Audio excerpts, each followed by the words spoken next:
আমাদের previous day যে class হয়েছিল সেখানে হোপফুলি এইগুলো হয়েছিল। দেখো একবার আইপি পর্যন্ত পুরো হয়ে গেছিল না? আইপি অ্যাড্রেস, আইপি অ্যাড্রেস পুরো হয়ে গিয়েছিল।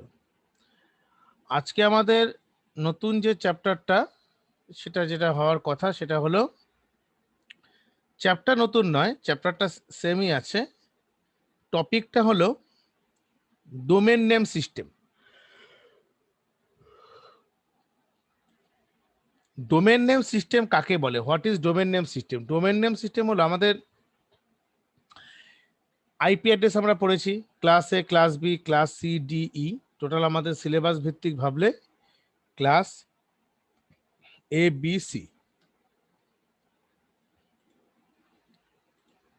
এই তিনটি আইপি অ্যাড্রেস আমাদের আছে, class A, class B R class C.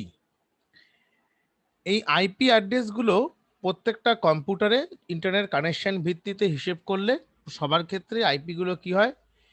Unique IP address হয়, পুরোপুরি ইউনিক। মানে আমার কম্পিউটারের ইন্টারনেট যে ব্যবস্থা আমি ব্যবহার করছি, আমার এখানকার যে আইপি, আরেকজন হয়তো সেম কোম্পানির লাইনই ব্যবহার করছে, বাট তার আইপি কিন্তু ডিফারেন্ট হবে। সেই অর্থে বলতে গেলে কোনো একটা ওয়েবসাইটের আইপিকে মনে রাখাটা কঠিন। To remember IP is too tough. কারণ ইয়াহুর আইপি বলো, গুগলের আইপি বলো, প্রত্যেকটা যদি ডিফারেন্ট ডিফারেন্ট আইপিকে আমি মনে রাখতে চাই, সেক্ষেত্রে কিন্তু সেটা খুবই কঠিন ব্যাপার। সেই কারণে আমাদের অনেক ক্ষেত্রে দেখি যে আমাদের কাছে যে ফোন নাম্বারগুলো থাকে, সেই ফোন নাম্বারগুলো আমরা কিন্তু প্রত্যেকে মনে রাখতে পারি না। ফোন নাম্বারগুলো, সবার ফোন নাম্বার মনে রাখার আমাদের মনে রাখাটা খুব কঠিন। তো আমরা কি করি, সেই ফোন নাম্বারগুলো মনে না রেখে তার ফোন নাম্বার রেসপেক্টে তার নামটাকে সেভ করে রাখি। সেরকমই আইপি অ্যাড্রেসকে মনে না রেখে আমরা যদি ধরো ইয়াহুর যে আইপি হবে বা গুগলের যে আইপি হবে, তার আইপিটা মনে না রেখে আমরা যদি পুরোপুরি কি মনে রাখি, ডোমেন নেমটাকে মনে রাখি, সেক্ষেত্রে সেটা কিন্তু খুবই সুবিধা হয়। To remember the domain name. এখানে একটা কথা বলেছে যে ডোমেন নেম সিস্টেম বা ডিএনএস হলো ইন্টারনেটের একটি শক্তিশালী প্রযুক্তি যা ডোমেন নেমকে আইপি অ্যাড্রেসে পরিণত করে, বা আইপি অ্যাড্রেসকে ডোমেন নেমে পরিবর্তন করা হয়। পরিষ্কার বলতে গেলে যে কোনো আইপি অ্যাড্রেসকে যদি আমরা হিউম্যান রিডেবল স্ট্রিংয়ে কনভার্ট করতে পারি, দ্যাট ইজ কল ডোমেন। প্রত্যেকটা ডিফারেন্ট ডিফারেন্ট ডোমেন আছে, আমি গুগলে দেখাচ্ছি, একবার দেখো।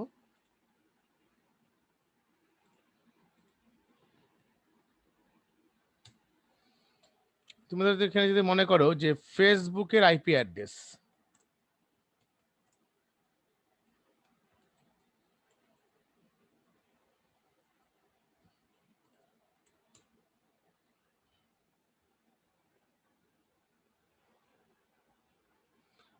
এখানে বিভিন্ন আইপি অ্যাড্রেস হতে পারে। মানে আমাদের আইপি অ্যাড্রেস ভিত্তিতে যদি চিন্তা করি, একটা ফেসবুকের আইপি অ্যাড্রেস মনে রাখা সহজ না ফেসবুকটা মনে রাখা সহজ?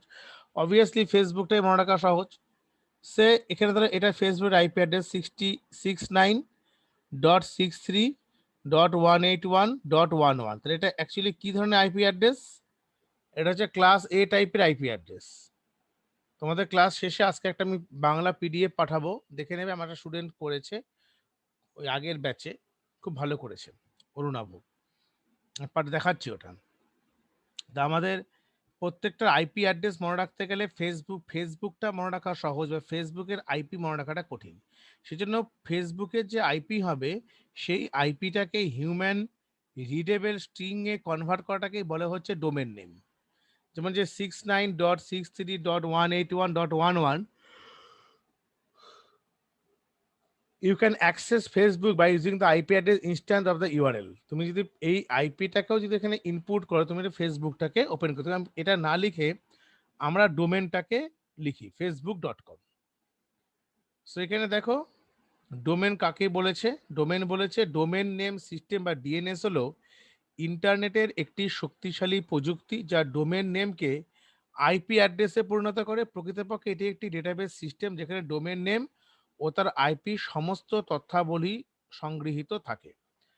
জাস্ট এতটুক লাইন লিখবে, লেখার পর এর একটা এক্সাম্পল যেমন বলেছে এখানে, প্রতিটি ওয়েবসাইটের জন্য একটি করে আইপি অ্যাড্রেস বরাদ্দ থাকে, কিন্তু আমরা যত সহজ একটি ওয়েবসাইটের নাম মনে রাখতে পারি তত সহজ এটি সঠিক আইপি অ্যাড্রেসকে মনে রাখতে পারি না। উদাহরণস্বরূপ বলা যেতে পারে google.com, এই ওয়েবসাইটের নামটি সকলের জানা, কিন্তু গুগলের ওয়েবসাইট খোলার জন্য যদি আমাদেরকে 74.125.45.100 এই আইপি অ্যাড্রেস মনে রাখতে হয়, তাহলে সেটি খুবই কষ্টকর।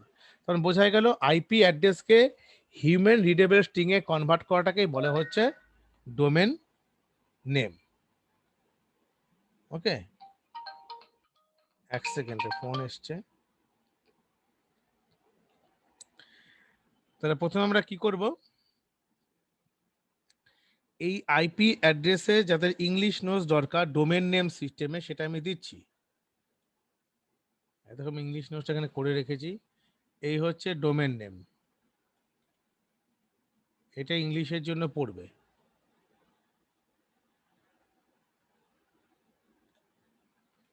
এটা হচ্ছে ইংলিশের জন্য। কি বলা আছে, যা domain name system connects URL, ইউআরএলটা আমি আসছি একটু বাদে, URL with the IP address with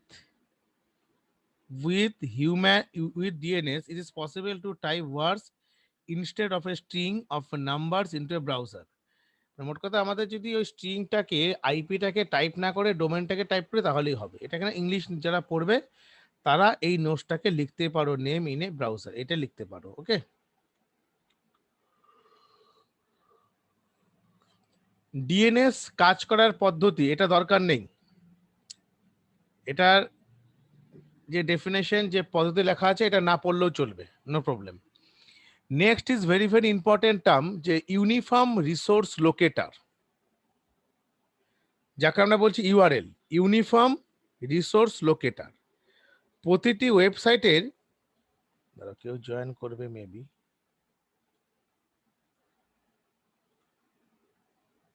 ওকে, তোমার যতটুকু প্রশ্ন তুমি শুনতে পাওনি ভিডিওটা দেখে নেবে। হ্যাঁ, ইউনিফর্ম রিসোর্স লোকেটার বা ইউআরএল, ইউআরএল হলো যে কোনো ইন্টারনেটের যে আমাদের যে ব্রাউজার থাকে, লাইক দিস ব্রাউজার, আমাদের এই ব্রাউজারটাকে ওপেন করলাম, এটা গুগল ক্রোম ব্রাউজার। এই ব্রাউজারটার মধ্যে আমি ধর এখানে লিখছি হচ্ছে আনন্দবাজার যে পেপারটা, আমাদের গুগলে গেলাম, গুগলে গিয়ে আমি যেখানে লিখছি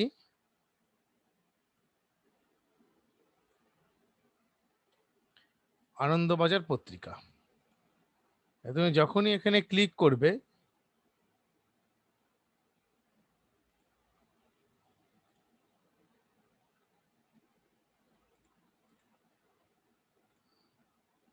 হয়ে গেল,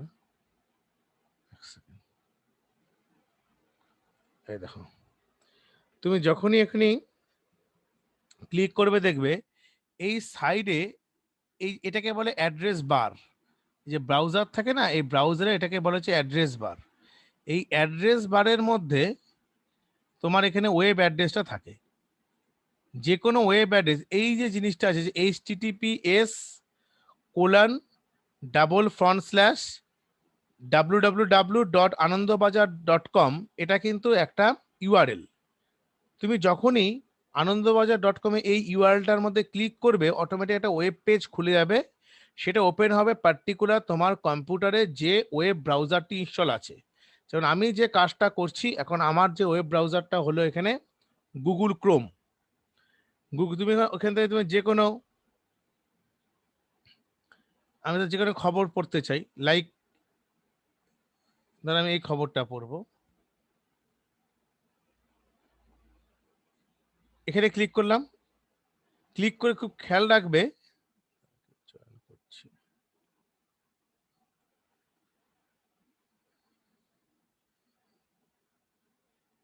খেয়াল রাখবে এখানে ইউআরএলটা কিন্তু সঙ্গে সঙ্গে চেঞ্জ হয়ে যাবে। খেয়াল করে দেখো, এখানে যে ক্লিক করব না, যখনই আমি এখানে ক্লিক করব, এটা ওপেন হলো। ওপেন হওয়ার পর আমি ধরো এখানে এটা এই ইউআরএলটা ওপেন হয়েছে, এখানে ক্লিক করো। তো যখন এখানে ক্লিক করবে দেখবে এখানে ইউআরএলটা অটোমেটিক চেঞ্জ হয়ে গেল। এই দেখো আরেকটা পেজ ওপেন হবে। আর ইউআরএলটা যখনই কোনো কিছু চেঞ্জ হবে তখনই কিন্তু এখানে টোটাল ইউআরএল এর এই নামগুলো এখানে টোটাল লেখাটাই চেঞ্জ হয়ে যাবে, যার চেঞ্জেসটা আমি দেখতে পারবো একটি ওয়েব ব্রাউজারের মধ্যে। তো ইউআরএলটার প্রথমে স্ট্রাকচারটা আমাকে জানতে হবে, যে স্ট্রাকচারটার উপরে আমরা পড়ছি আর কি, like this structure. Protocol, protocol এখানে কে এইচটিটিপিএস, সার্ভার নেমটা কি www ডট, ডোমেন নেমটা কি ছিল Anandabazar Patrika dot top level domain. Top level ডোমেনটা আমরা এরপরে আসছি, ওটা এর পরেই আছে top level domain. Protocol, server name, domain name, top level domain. So URL এর থেকে কি কি কোশ্চেন থাকে, ইউআরএল থেকে আমাদের থাকে যে একটি ইউআরএল এর মধ্যে মোট কটি পার্ট থাকে, how many parts of URL. বলবে ইউআরএল হ্যাভ 4 পার্টস, চারটি পার্ট থাকে ইউআরএল এর মধ্যে। সেই পার্টগুলি কি কি? প্রথমটা হচ্ছে প্রোটোকল, তারপর server name, domain name, top level domain. MCQ type কোশ্চেনে আসে URL A how many parts of URL. বলবে এ ইউআরএল হ্যাভিং 4 পার্টস। তুমি যখনই ইউআরএল ডেফিনেশন লিখবে, প্রতিটি ওয়েবসাইটে এটি নির্দিষ্ট ঠিকানা থাকে, এদের ইউআরএল বলে। প্রতিটি ইউআরএল অক্ষর, সংখ্যা বা পাঞ্চুয়েশন ব্যবহার করে লেখা হয়। প্রতিটি ইউআরএলকে মোট 4টি পার্টে ভাগ করা হয়। এর গঠনটি হলো, জাস্ট এই লাইনটা লিখে দেবে এবং তার সাথে যে কোনো একটা এক্সাম্পল তুমি দেবে, আর কিচ্ছু লেখার দরকার নেই। এখানে সুবিধে যা যা লেখা আছে, নো নিড টু রাইট। এটা হলো। আর ইংলিশ নোটসটা আমি এখনই আমাদের যে আরেকটা গ্রুপে করিয়েছিলাম সেখান থেকে সেই ইংলিশ নোটটা আমি এখনই পাঠিয়ে দিচ্ছি। বাংলার জন্য তোমরা এতটুকুই পড়ো, যেখানে সেই yahoo.com-ও লিখতে পারো, hotmail.com-ও লিখতে পারো, এতটুকু পড়ো এবং তার সাথে আমি তোমাদেরকে ইংলিশ নোটসের থেকে ওটাকে দিয়ে দিচ্ছি। দাঁড়াও,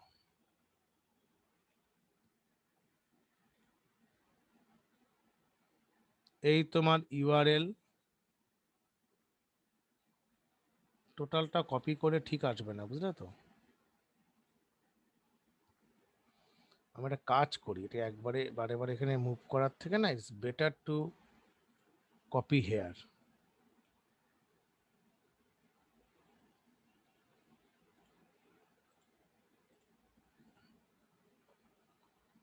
তোমাদের এটা হবে।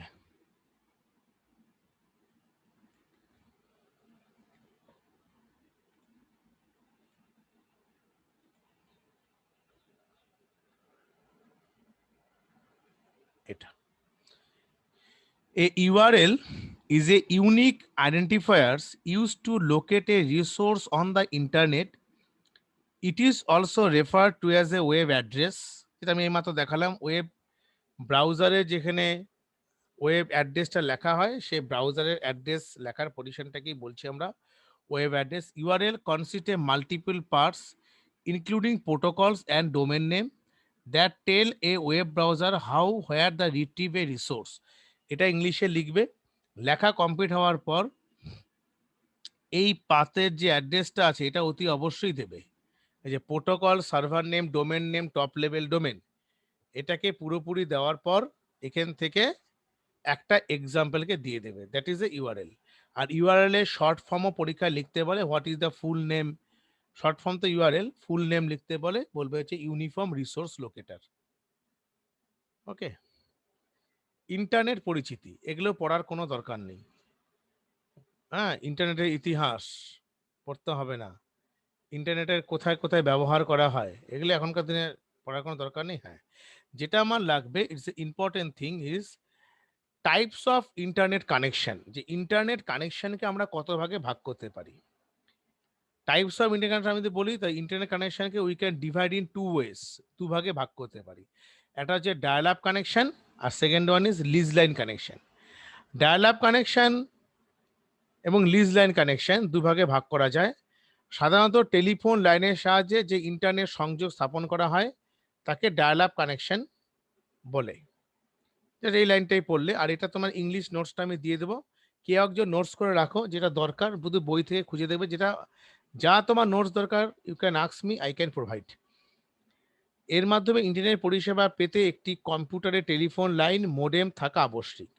ডায়াল আপ কানেকশনের জন্য ইন্টারনেটের প্রদানকারী কোনো সংস্থা, এই যে আইএসপির পুরো নামটা লিখে রাখো। আইএসপির পুরো নাম হলো ইন্টারনেট সার্ভিস প্রোভাইডার, মানে যারা ইন্টারনেট সার্ভিস তোমাকে প্রোভাইড করছে, থেকে ইন্টারনেট অ্যাকাউন্ট এবং পাসওয়ার্ডের মাধ্যমে সংযোগ স্থাপন করতে হয়। ডায়াল আপ সংযোগে দু ধরনের প্রোটোকল ব্যবহার করা হয়। একটা প্রোটোকলের নাম হচ্ছে স্লিপ, মানে সিরিয়াল লাইন ইন্টারনেট প্রোটোকল, আর হচ্ছে PPP, that means point to point protocol. দুটোর ফুল নেম পুরোপুরি পড়ে থাকো। স্লিপের পুরো নাম কি, আর পিপিপি এর পুরো নাম কি, পয়েন্ট টু পয়েন্ট প্রোটোকল। তা ডায়াল আপ কানেকশন কাকে বলে যদি পরীক্ষায় বলবে যে সাধারণত টেলিফোন লাইনের সাহায্যে যে ইন্টারনেট সংযোগ স্থাপন করা হয় তাকে ডায়াল আপ কানেকশন বলে। এর মাধ্যমে ইন্টারনেট পরিষেবা পেতে একটি কম্পিউটার টেলিফোন লাইন মোডেম থাকা আবশ্যিক। করার পর এটা লেখা হয়ে গেলে তারপরে এই স্লিপ এবং পিপিপি এই দুটো খুব দরকার। সো এখনকার বর্তমান যুগে আমরা এই ডায়াল আপ কানেকশনের কিন্তু ব্যবহারটা একটু কমই দেখি। ডায়াল আপ কানেকশন আছে, খুবই কম। Dial up connection internet, dial up আছে কিন্তু বাট আগের ক্ষেত্রে কি হতো, আমরা যখন অনেকদিন আগে ইন্টারনেট করে দেখেছিলাম, একটা বাড়িতে ইন্টারনেট কানেকশন নিতে গেলে আমার টেলিফোন লাগতো, মোডেম লাগতো, তারপর তোমার ইন্টারনেট কানেকশন আমি পেতাম। মানে আগে প্রথমে বিএসএনএল লাইন থাকতে হবে, মোডেম থাকতে হবে, তারপর ইন্টারনেট পাবো। ওই দিন আর নেই। এখন তুমি যদি যে কোনো অপটিক্যাল ফাইবারের লাইনকে খবর দিয়ে দাও ব্রডব্যান্ড কানেকশন দেওয়ার জন্য, সে তোমার বাড়িতে তোমাকে তো রাউটার লাগবে, একটা ওএনইউ লাগবে। কারণ আমি এর আগেও পড়েছিলাম যে ওএনইউ নামে যে ডিভাইসটা আমাদের অপটিক্যাল ফাইবার কানেকশনে ব্যবহার করা হয়, সেটা অপটিক্যাল ফাইবার কি করে, যে সমস্ত সিগন্যালটাকে পাস করে সেই সিগন্যালটা হচ্ছে পুরোপুরি ইলেকট্রিক্যাল সিগন্যাল। সো ইলেকট্রিক্যাল, প্রথমে না সরি ভুল বললাম, ইলেকট্রিক্যাল নয়, লাইট ওয়েভ, আলোর তরঙ্গে সিগন্যালটা পাস হয়। সো আলোর তরঙ্গে যে সিগন্যালটা আসবে সেই সিগন্যালটা তো অপটিক্যাল ফাইবার পুরোপুরি, তোমার কম্পিউটার সিস্টেম তো লাইট ওয়েভকে কি চিনবে, সে চিনতে পাবে না। তখন সেই লাইট ওয়েভটাকে কনভার্ট করা হয় হচ্ছে কোথায়, ইলেকট্রিক্যাল সিগন্যালে। এই ইলেকট্রিক্যাল সিগন্যালে কনভার্ট করার জন্য আমার একটা মোডেম নয় ওএনইউ বলে একটা ডিভাইস থাকে, সেই ডিভাইসে কাজ করে। তাই এখন এই ডায়াল আপ কানেকশনটা আরো উন্নত মানের হয়েছে। এ কতগুলো সুবিধা, ডায়াল আপ সংযোগে ইন্টারনেট পরিষেবা না নিলে কোনো ভাড়া নিতে হয় না। আর বর্তমানে ব্রডব্যান্ড দ্বারা অতি দ্রুত গতিতে হাই স্পিড ইন্টারনেট, বললাম না, বর্তমানে ব্রডব্যান্ড সংযোগ দ্বারা অতি দ্রুত গতিতে হাই স্পিড ইন্টারনেট পরিষেবা পাওয়া যায়। এটাও এক ধরনের ডায়াল আপ কানেকশনই, বাট তার যে আগের যে কনসেপ্টটা ছিল সেখান থেকে পুরোপুরি চেঞ্জ হয়ে যায়। টেলিফোন লাইন থাকতো, মোডেম থাকতো, টেলিফোনে ডায়াল করতে হতো, তারপর লাইন পেতাম, সে প্রচন্ড স্লো। যে তুমি একটা ইন্টারনেটের পেজ খুলবে, মানে এরকম করে একটা ধরো ক্লিক করেছো, তুমি জাস্ট এখান থেকে একটা পেজ ওপেন করবে, তো অনেকক্ষণ ধরে বসে থাকতে হবে, তারপর দেখবে আস্তে আস্তে আস্তে আস্তে ধীরে ধীরে পেজটা শো হচ্ছে। সো এটা কিন্তু খুবই মানে প্রচন্ড স্লো কানেকশন। এখনকার দিনে সেটা হয় না। এখন আমরা অনেক এগিয়ে গেছি এবং আগামী দিনে আমরা আরো অনেক দূর চলে যাবো, দেখবে 5G আসবে, 6G আসবে, চলতেই থাকবে এরকম। নেক্সট এর অসুবিধাটা একটু পড়ে নেবে, যে যেরকম অসুবিধা পাওয়া বইয়ের মধ্যে দুই একটা পয়েন্ট পড়বে, জেনারেলি পরীক্ষায় তেমন থাকে না। ডায়াল আপ কানেকশনটা কাকে বলে ওটা পড়লেই হবে। আর আইএসপির পুরো নামটা পড়বে internet service provider. Then SLIP, serial line internet protocol, PPM point to point protocol. এবার আমরা আসছি lease line connection. Lease line connection হচ্ছে এমন একটা কানেকশন, যে কানেকশনটা সাধারণত আমরা বাড়িতে এই কানেকশন ব্যবহার করতে পারবো না, কারণ এই কানেকশন আমাদেরকে দেওয়াই হবে না। এটা বড় বড় মাল্টি ন্যাশনাল কোম্পানি বা বড় বড় সংস্থাগুলো এই লিজ লাইন কানেকশন ব্যবহার করে, সাইবার ক্রাইম ডিপার্টমেন্টে সব লিজ লাইন কানেকশন ব্যবহার করা হয়। কারণ এর ডায়াল আপের তুলনায় লিজ লাইন কানেকশন হচ্ছে অনেক ব্যয়বহুল, অনেক ওর পারচেসিং যে রেটটা হয়, যে মান্থলি রেন্টালটা প্রচন্ড মানে বড় একটা হিউজ অ্যামাউন্ট রেন্টাল। এর কি হয়, যখন আইএসপি মানে ইন্টারনেট সার্ভিস প্রোভাইডারের নিকট থেকে সরাসরি কেবল বা তারের সাহায্যে ভাড়ার মাধ্যমে ইন্টারনেট কানেকশন নেওয়া হয়, তখন তাকে লিজ লাইন কানেকশন বলে। সাধারণত সরকারি সংস্থা, insurance company, IT sector, corporate সেক্টরগুলি দ্রুত তথ্য পরিবহনের জন্য লিজ লাইন কানেকশন ব্যবহার করে। যখন দ্রুত তথ্য পরিবহন করতে লিজ লাইন কানেকশন ব্যবহার করা হয়, আইটি সেক্টর যেমন ধরো ক্যাপ জিমিনি, টিসিএস, সিটিএস, এরা কিন্তু পুরোপুরি লিজ লাইন কানেকশন সাথে কানেক্ট, কারণ এরা মানে একদম পুরোপুরি কানেকশন লেস। কোনো সময় ডায়াল অ্যাপের যেমন কানেকশন কেটে যায়, বাট এদের ক্ষেত্রে কানেকশন কন্টিনিউ থাকতে হবে। কানেকশন কাটলে চলবে না, ওদের অল টাইম নেট অন থাকতে হবে। সো এটা হচ্ছে ক্লিজল্যান্ড কানেকশন। দ্রুতগতির ইন্টারনেট ব্যবস্থা পাচ্ছে এবং এর স্পিড প্রচণ্ড হাই স্পিড থাকে। এই স্পিডগুলো অ্যাকচুয়ালি এই বইগুলো অনেকদিন পুরনো, তো সেই জন্য এখানে দেখাচ্ছে। এখন তো এই কনসেপ্টটা নেই। এখন আমাকে যদি হাই স্পিড ইন্টারনেট বলে, আমি বলবো 1 Gbps, gigabyte per second. 1 MB 1.5 তো মোবাইলের চেয়ে বেশি স্পিড দেয়। 43 Mbps তো আমার এখানে স্পিড অনেকটাই স্পিড। তুমি যদি দেখাই যে আমার এখানে কত স্পিড দিচ্ছে ব্রডব্যান্ডে, তুমি বুঝতে পারবে দেখলে। স্পিড টেস্ট করলেই বোঝা যায় এখানে ব্রডব্যান্ড কত স্পিড থাকে। তো সেক্ষেত্রে আমাদের এই ইন্টারনেটের ক্ষেত্রে এখনকার যুগের সঙ্গে তাল মিলিয়ে বলতে গেলে নতুন যে ইন্টারনেট কানেকশনগুলো থাকে তাদের স্পিড এবং 1 Mbps যে স্পিড থাকে সেই স্পিডটা থাকে, দেখলেই বুঝতে পারবে। এটা স্পিডটা কাউন্টিং হতে থাকে, ততক্ষণে আমাদের এটা চালিয়ে যাই। তারা একটু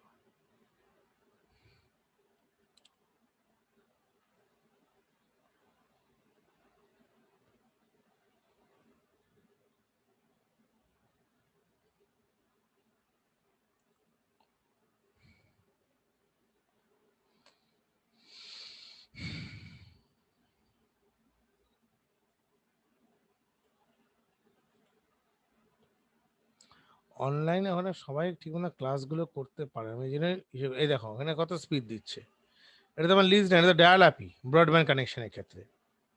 এদের এতটা ডাউনলোডিং স্পিড দিচ্ছে এবং আপলোডিং স্পিড দেখবে ওরকম নিয়ার অ্যাবাউট দেবে 43-44 Mbps এর মতন। হ্যাঁ,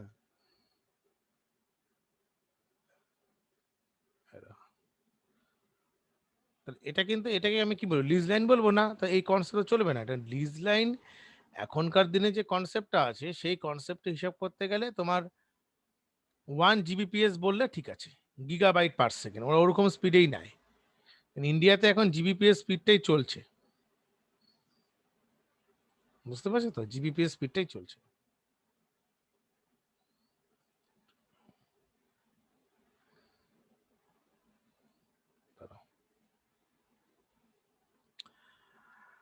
আর এখান ক্ষেত্রে আমাদের অসুবিধা নিশ্চয়ই আছে, রিনিউ করাতে হয়, লিজ লাইনের মেয়াদ শেষ হলে পুনর্নবীকরণ করতে হয়, এগুলো তো আছে অসুবিধার ক্ষেত্রে। আর এর পার্থক্য যেটা আছে, ডায়াল আপ কানেকশন লিজ লাইনের পার্থক্যটা পরিণামে সাধারণত বাড়ি টেলিফোন লাইন থেকে এই সংযোগ স্থাপন করা হয়, আইএসপি থেকে ভাড়া করা ইন্টারনেট লাইনের মাধ্যমে এই সংযোগ স্থাপন করা হয়। এই সংযোগ ব্যবস্থা ইন্টারনেটের গতি ধীর প্রকৃতির হয়। এই ব্যবস্থা দ্রুত গতি সম্পন্ন ইন্টারনেট পরিষেবা প্রদান করে। এই দুটো পয়েন্ট জাস্ট দেখে রাখবে, 2-3টে পয়েন্ট, কারণ এখানে কোশ্চেন থাকা মানে অনলি 1 মার্কস, এর চেয়ে বেশি মার্কসের কোশ্চেন এখানে দেয় না। নেক্সট হচ্ছে আইএসপি, যাকে আমরা বলি ইন্টারনেট সার্ভিস প্রোভাইডার। যে সকল সংস্থা ইন্টারনেট পরিষেবা প্রদান করে তাদেরকে আইএসপি বা ইন্টারনেট সার্ভিস প্রোভাইডার বলে। জাস্ট এই লাইনটাই লিখবে। তাহলে এখানে আমাদের কাছে পুরনো, যেহেতু বইটা অনেক পুরনো, তো সেক্ষেত্রে বিএসএনএল ব্রডব্যান্ড ঠিক আছে, রিলায়েন্সের এই লোগো আর চলে না। এখন এখানে রিলায়েন্স জিও লিখতে পারো, ভোডাফোন আইডিয়া লিখতে পারো, এয়ারটেল লেখা যেতে পারে। এরা হচ্ছে প্রত্যেকটা আইএসপি মানে ইন্টারনেট সার্ভিসকে প্রোভাইড করে। যেমন যে সকল সংস্থা ইন্টারনেট পরিষেবা প্রদান করে তাদের আইএসপি বা ইন্টারনেট সার্ভিস প্রোভাইডার বলে। আর এর সঙ্গে সঙ্গে কয়েকটা নাম এখানে লিখে দেবে, বিএসএনএল, যে সকল মোবাইল কোম্পানিগুলো আছে, জিও, এরা প্রত্যেকটাই আছে। নেক্সট আমাদের আরেকটা খুব important topic is world wide web, যাকে আমরা বলি WWW। ইন্টারনেট হলো বিশ্বব্যাপী বিশাল তথ্যের ভান্ডার। মানে ইন্টারনেটের সাহায্যে যে কোনো তথ্য বা ইনফরমেশন পাওয়া যায়। ইন্টারনেটের সর্বাধুনিক প্রযুক্তি হলো WWW বা ওয়ার্ল্ড ওয়াইড ওয়েব।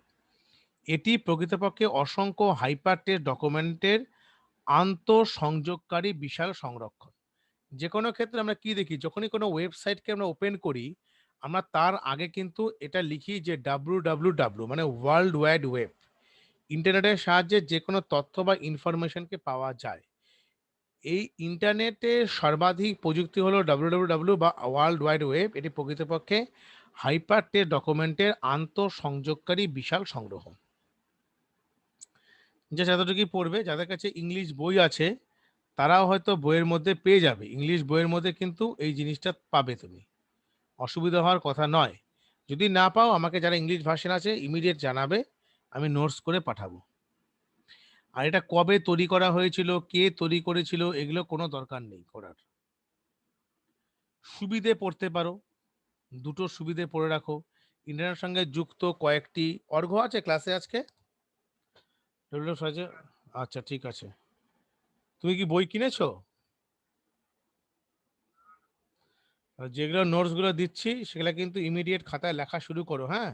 আমি দুটো পার্টের নোটস আজকে পাঠিয়ে দেবো, তিনটে বইয়ের তিনটে আমি আমার তরফ থেকে আমি সব নোটস পাঠাবো। আছে কম্বিনেশন থাকে নোটস পাঠাবো, নেটওয়ার্কিং ওয়ানের নোটস পর নেটওয়ার্ক টু পাঠাবো, আর ইংলিশ ভাষার নোটস তো দিয়ে যাচ্ছি টাইম টু টাইম, আর যার দরকার আমাকে বলবে আমি দিয়ে দেবো। ওয়ার্ল্ড ওয়াইড ওয়েবের সুবিধে, ইন্টারনেটের সঙ্গে যুক্ত বিশ্বের কয়েক কোটি কম্পিউটারের মধ্যে থেকে প্রয়োজনীয় তথ্যটি ডাউনলোডের মাধ্যমে অত্যন্ত সহজে খুঁজে পাওয়া যায়। ওয়েব ডকুমেন্টের লিঙ্ক থেকে ডকুমেন্ট খোলা যায়, মাল্টিমিডিয়া প্রয়োগ করা যায়, এগুলো নিজেরা পড়ে নিতে পারবে। এবার আমরা আসি ওয়েব ব্রাউজার। দেখো ওয়েব ব্রাউজার আর সার্চ ইঞ্জিন দুটো কিন্তু এক জিনিস নয়, বারে বারে বলছি। ওয়েব ব্রাউজার হলো যেমন মজিলা ফায়ারফক্স, গুগলকে অনেক সময় অনেকে গুলিয়ে ফেলে যে গুগল আর গুগল ক্রোম। গুগল ক্রোমটা হচ্ছে ওয়েব ব্রাউজার, বাট গুগলটা কিন্তু ওয়েব ব্রাউজার নয়, গুগলটা হচ্ছে search engine. google.com this is a search engine. সেরকমই ওয়েব ব্রাউজার হচ্ছে, আমরা প্রত্যেকে যেমন গুগল ক্রোম খুব ব্যবহার করি, কারণ গুগল ক্রোমটা হচ্ছে সবচেয়ে ফাস্টেস্ট এখন কাজ করে গুগল ক্রোম ব্রাউজারের ক্ষেত্রে, মানে যে সফটওয়্যার বা প্রোগ্রামের দ্বারা ইন্টারনেটের সমস্ত কাজকর্ম সম্পাদিত হয় তাকে ওয়েব ব্রাউজার বলে। সমস্ত কাজকর্ম ওয়েব ব্রাউজারের মাধ্যমে হাইপার লিঙ্কের সাহায্যে এক ওয়েব পেজ থেকে অন্য ওয়েব পেজে বিচরণ করার পদ্ধতিকে ওয়েব ব্রাউজিং বলে। এটা তো স্পষ্টই বুঝতে পারছো, তুমি যে কোনো ওয়েব পেজ খুলবে, এখান থেকে ওপেন করবে। দাঁড়াও, স্লো চলছে মেশিনটা গো, দাঁড়াও তো একটু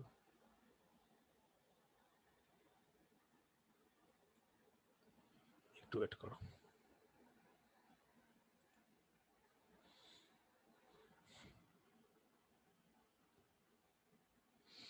তো তুমি এখান থেকে যে কোনো, ধরো দেশ বিদেশ কোনো খবর ক্লিক করবে। ক্লিক করা মানে হচ্ছে যখন একটা হ্যান্ডের মতো সাইন ছিল, তার মানে এখানে ক্লিক করা মানে আরো কিছু পেজ এর মধ্যে আছে, এটাই বোঝাচ্ছে। তো ক্লিক করো, অটোমেটিক্যালি দেখবে বিদেশের কোনো খবরাখবর নিয়ে এখানে আমার পেজটা দেখাবে।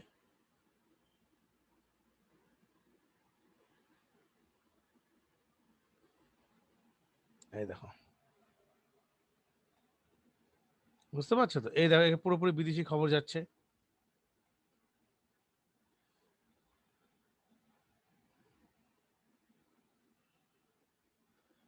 আমরা করতেই পারি এভাবে। তারপরে এখানে থেকে যখনই আমি এখানে হ্যান্ডের মতন সাইন দেখাবো, তার মানে হচ্ছে এর সঙ্গে আরো কিছু পেজের লিঙ্ক আছে। সেই লিঙ্কটাকেই তো আমরা পড়েছিলাম যে hyper text transfer protocol, HTTP, AC প্রোটোকলের ক্ষেত্রে বলছে। ওয়েব ব্রাউজারের মধ্যে ওপেন হচ্ছে, ওয়েব ব্রাউজারের মাধ্যমে হাইপার লিঙ্কের সাহায্যে এক ওয়েব পেজ থেকে অন্য ওয়েব পেজ ওয়েব ব্রাউজিং বলে।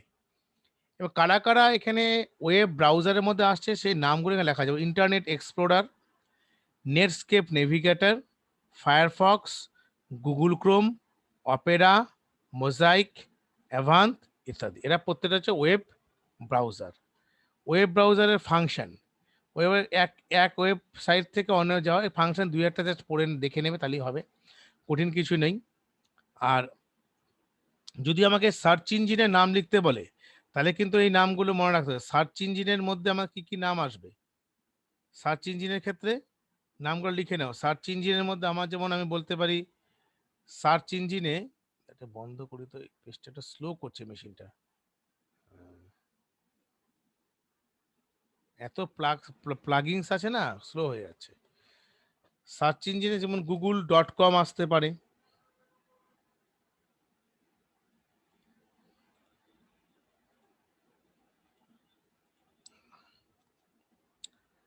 ওয়েব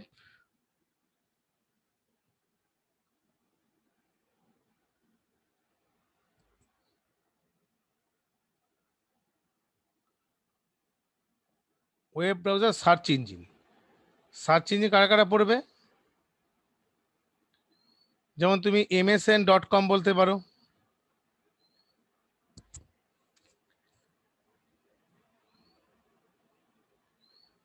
google.com বলতে পারো, bing.com হতে পারে,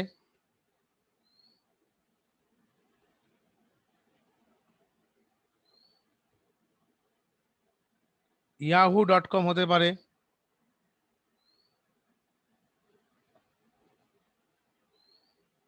তারপর তুমি বলতে পারো আরো আছে MSN, দেখো গুগল এবং গুগল ক্রোম দুটো ডিফারেন্ট কিন্তু, হ্যাঁ। bing.com, yahoo.com, bing, bing.com, yahoo.com। Search ইঞ্জিনের নাম মনে পড়ছে না কেন, এই মোটামুটি নামগুলো মনে রাখলেই হবে, msn.com, yahoo.com, ঠিক আছে। এরা প্রত্যেকটা সার্চ ইঞ্জিন মানে আমরা ইন্টারনেটের অনেক গুরুত্বপূর্ণ তথ্যাদিকে খুঁজে বের করার জন্য আমরা সার্চ ইঞ্জিনকে ব্যবহার করি। তাহলে ওয়েব ব্রাউজার সার্চ ইঞ্জিন, পরে অনেক সময় এক্সামে কয়েকটি সার্চ ইঞ্জিনের নামও লিখতে দেয়, ওয়েব ব্রাউজারও লিখতে দেয়। এবার আমরা আসবো ইমেল। ইমেল তো আমার মোটামুটি সবাই যদি ইলেকট্রনিক মেল, তাহলে এটা আমার নেটওয়ার্কিং এর পার্ট 1টা শেষ হয়ে গেল, হ্যাঁ। আমি পার্ট 1টা আজকেই তোমাদের এন্ড অফ দ্য ক্লাস আমি এখনই পাঠিয়ে দিচ্ছি।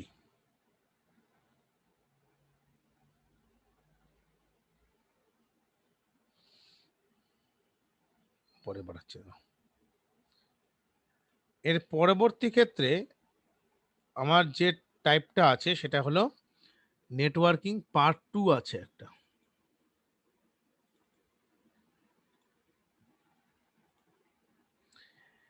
ইমেল। এবার ইমেল অ্যাড্রেসে আমি আসছি। ইমেল অ্যাড্রেস আমাদের প্রত্যেকের ইমেল অ্যাড্রেস আছে, এবং ইমেল অ্যাড্রেস যখন এসছে আর কি, ইমেল অ্যাড্রেসের ক্ষেত্রে আমরা খুব দ্রুত গতি সম্পন্ন পৃথিবীর এক প্রান্ত থেকে আরেক প্রান্তে আমরা কিন্তু ইমেল পাঠাতে পারি। আগের দিনে তো এই সুবিধাটা ছিল না। তুমি এখান থেকে ধরো আমেরিকাতে চিঠি করবে, তোমার যেতে যেতে সময় লেগে যেত 4 মাস, 5 মাস, 6 মাস। তবে চিঠির উত্তর কোনো সময় আসতো বা কোনো সময় আসতোও না। আসলে একটা আলাদা আনন্দ ছিল যে চিঠি এসছে বিদেশ থেকে, কেউ চিঠি পাঠিয়েছে, দেখতো কে কি লিখেছে। এই অনুভূতিগুলো আমরা পেয়েছি জানো।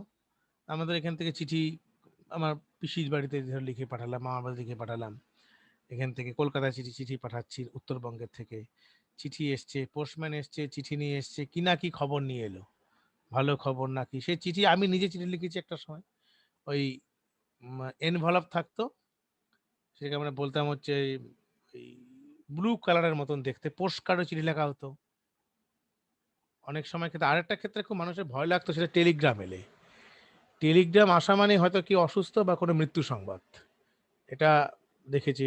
টেলিগ্রামটা একদম বড় হাতে লিখতে হতো।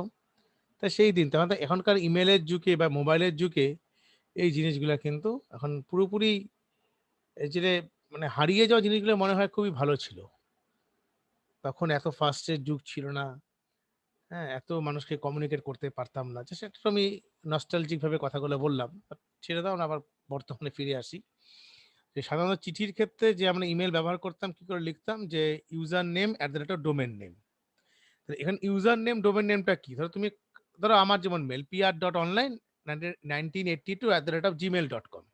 আমার ইমেলের how many parts of email, এই কোশ্চেনটা এক্সামে আসে, এমসিকিউতেও দেয়।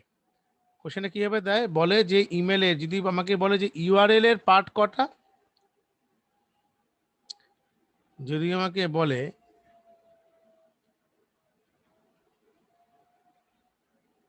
পার্টস অফ ইউআরএল, তাহলে বলবে 4 পার্টস। আর যদি বলে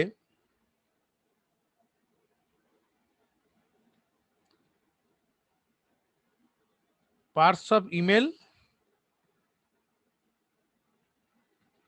এটা হলো 2 পার্টস। কি কি পার্ট, একটা হচ্ছে ইউজার নেম,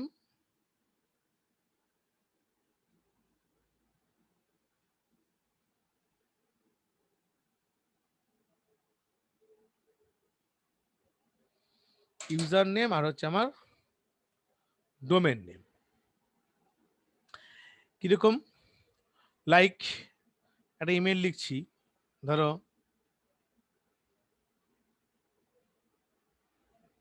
pr.online, একসঙ্গে, হ্যাঁ, কোনো গ্যাপিং নেই, হ্যাঁ না? এটা হয় আমার ইউজার নেম, এটা আমার কি, এটা হচ্ছে domain name. This is user name and this is domain name, হয়ে গেল। এটাকে আমরা বলছি হচ্ছে ইমেল। ইমেলের পার্টগুলো মনে রাখবে যে ইমেলের প্রতিটি অংশ থাকে ইউজার নেম ডোমেন নেম দিয়ে। এমনও কোশ্চেন এসছে একটা ইমেল অ্যাড্রেসে উদাহরণ লেখো, সবাই পারবে, তাও দেয়। অ্যাট দ্য রেট চিহ্ন দিয়ে আমরা পৃথক করতে পারি। আচ্ছা, এবার আমরা আসবো হচ্ছে, এটা যে ইম্পর্টেন্ট ব্যাপার, নেচার অফ, বলো। হ্যাঁ,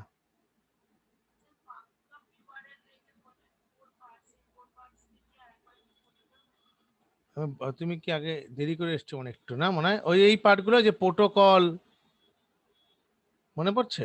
এই মাত্র করলাম তো, দাঁড়াও। আচ্ছা আচ্ছা, ঠিক আছে, দাঁড়াও দাঁড়াও, ঠিক আছে।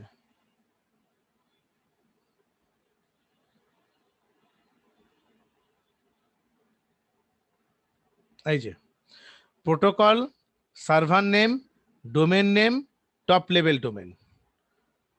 এই যে protocol, server name, domain name, top level domain, এই চারটে হচ্ছে পার্ট আমার।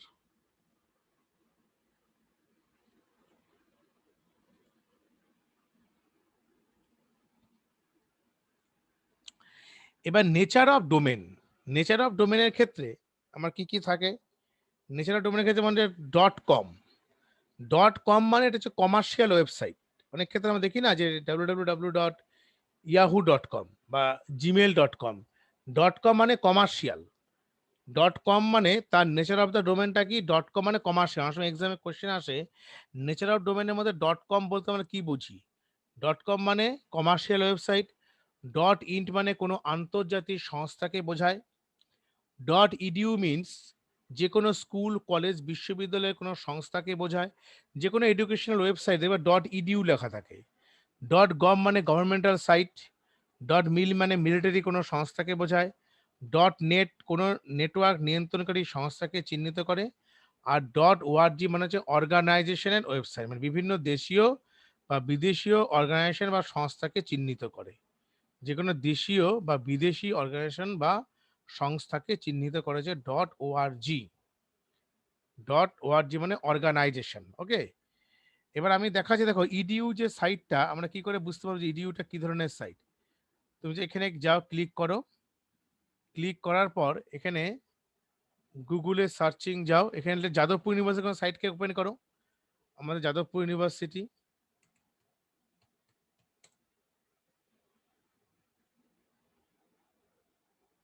এই যে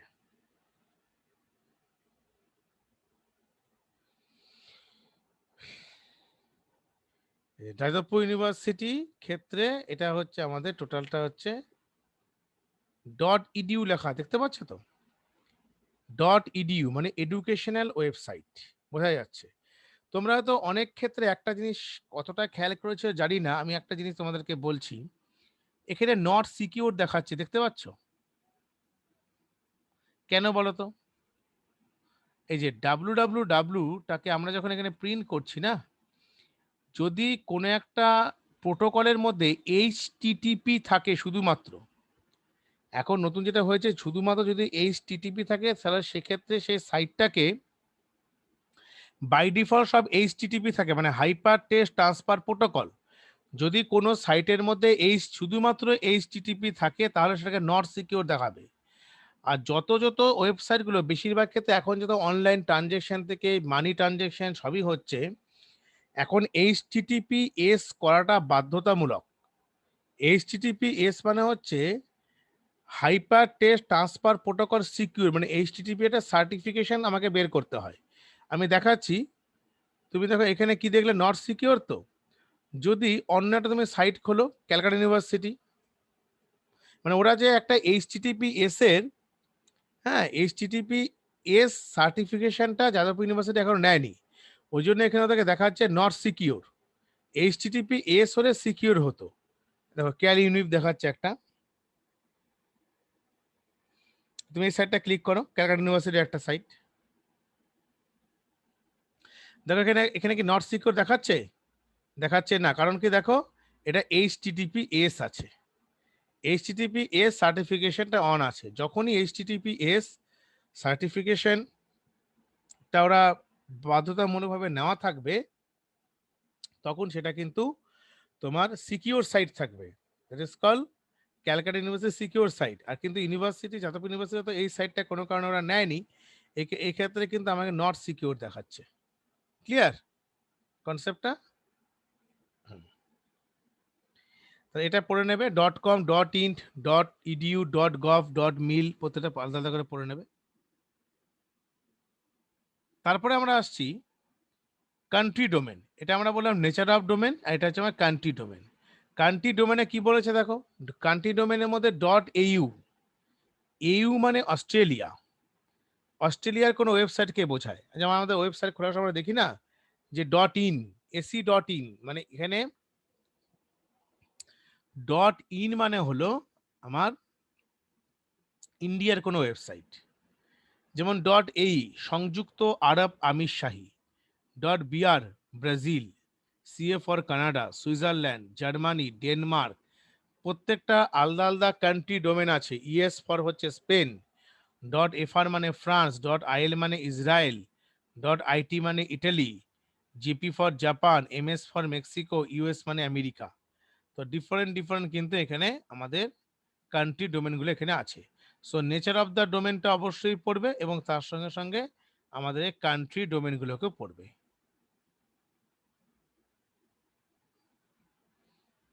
সো ইমেলের সুবিধা অসুবিধা এটা বলার কিছু নেই, খুবই সহজ জিনিস, এ ব্যাপারে দেখে নেবে তাহলেই হবে। আর ইমেল কি করে পাঠাতে হয় এগুলো কোনোদিন পরীক্ষা থাকে না, সবাই জানে, এগুলো দরকারও নেই। সেন্ড মেলিং কিছু দরকার নেই, বরঞ্চ এই যে সিসি এবং বিসিসি এই দুটো জিনিস ভালো অ্যাটাচমেন্ট করার দরকার নেই। এখান থেকে যেটা ইম্পর্টেন্ট ব্যাপার হলো সেটা আমি দেখাচ্ছি, এই জিনিস ভালো পড়তে হবে। এই যে সিসি এবং বিসিসি, এটা আমি ইংলিশ নোটটা মানে পাঠিয়ে দিচ্ছি। সিসি বিসিসি কাকে বলে? সিসি মানে হচ্ছে কার্বন কপি, আর বিসিসি মিনস হচ্ছে ব্লাইন্ড কার্বন কপি। এটা আমরা কোথায় দেখি?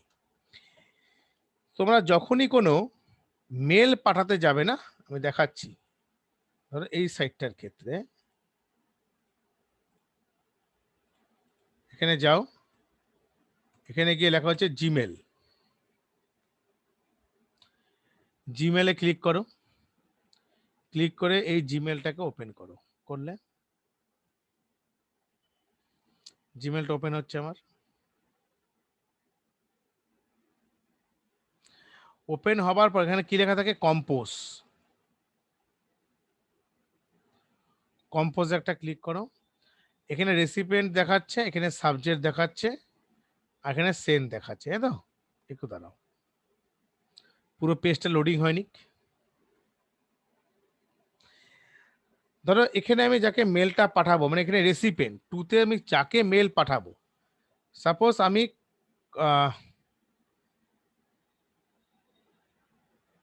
ওকে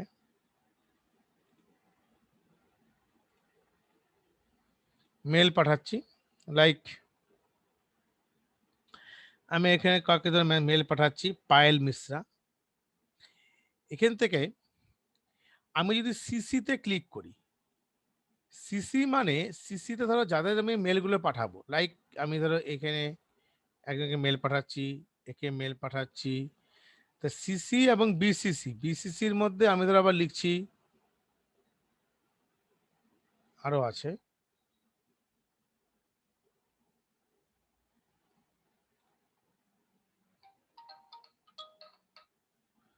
এক সেকেন্ড ফোনটা ধরো, হ্যাঁ একটু ধরো তো, ফোনটা ধরে নিচ্ছি। হ্যালো, হ্যাঁ আজকে মানে আসা হবে না গো, বৃষ্টি পড়ছে।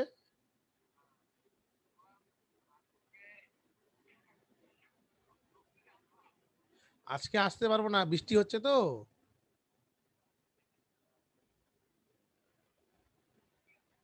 আচ্ছা আচ্ছা আচ্ছা, ঠিক আছে ঠিক আছে। আচ্ছা হ্যাঁ, পরে ফোন করছি, দাঁড়াও আমি, হ্যাঁ হ্যাঁ হ্যাঁ।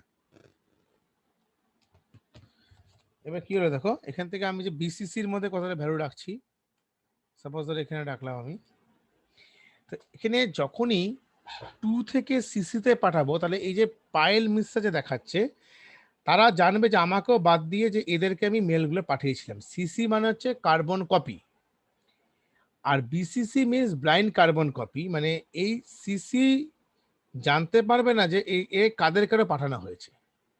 BCC means blind carbon copy, মানে এরা কোনো সময় জানতে পারবে না যে এদেরকে এর আগে এদেরকে আমরা মেলগুলো এর আগেও পাঠিয়েছি। রেসিপেন্ট জানতে পারবে না, যেখানে বিসিসির মধ্যে এই রেসিপেন্ট জানবে না যে এদেরকে মেলগুলো পাঠিয়েছি কিনা।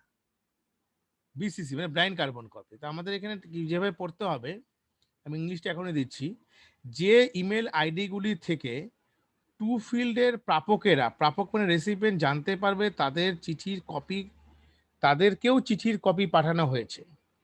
আর বিসিসি মানে হচ্ছে ব্লাইন্ড কার্বন কপি, মানে ফিল্ডে যে সকল প্রাপকের ঠিকানা থাকে, এই যে ফিল্ডে যে সকল প্রাপকের, প্রাপক মানে যে সমস্ত রেসিপেন্টের প্রাপক না লিখে লিখবে রেসিপেন্টস, ঠিকানা থাকে, যাদের চিঠির কপি পাঠানো হলেও টু এবং সিসি ফিল্ডের প্রাপকরা তা জানতে পারবে না। এরা জানতে পারবে না যে ওখানে কাদেরকে বিসিসিতে রাখা হয়েছে, ওটা হাইড থাকবে ওদের কাছে, সিসিতে ওপেন থাকবে কার্বন কপি। সো ইংলিশের ক্ষেত্রে আমরা কি লিখবো, দেখো ইংলিশ লাইনটা বেশ সুন্দর আমি দেখেছিলাম। এই দেখো, বিসিসি স্ট্যান্ডস ফর, এই লাইনটা এত জায়গায় দেখো, BCC stands for blind carbon copy. It is mainly used send email carbon copy to the multiple recipient, but each recipient will not be able to see the list of the other recipients. এটা BCC. আর সিসির ক্ষেত্রে কি হবে, সিসির ক্ষেত্রে হবে হচ্ছে in CC all recipient will be able, in CC all recipient will be able to see each other mail address, whereas in BCC none of the recipient will be able to see each other mail address. তুমি যে কোনো একটা লিখতে পারো, কারণ দুটো আমার definition দেওয়া আছে, আমি দুটোই কপি করে পাঠাচ্ছি, তাহলে বুঝতে সুবিধা হবে। একটু দাঁড়াও, এখান থেকে তো ভালো কপি করা যাচ্ছে না,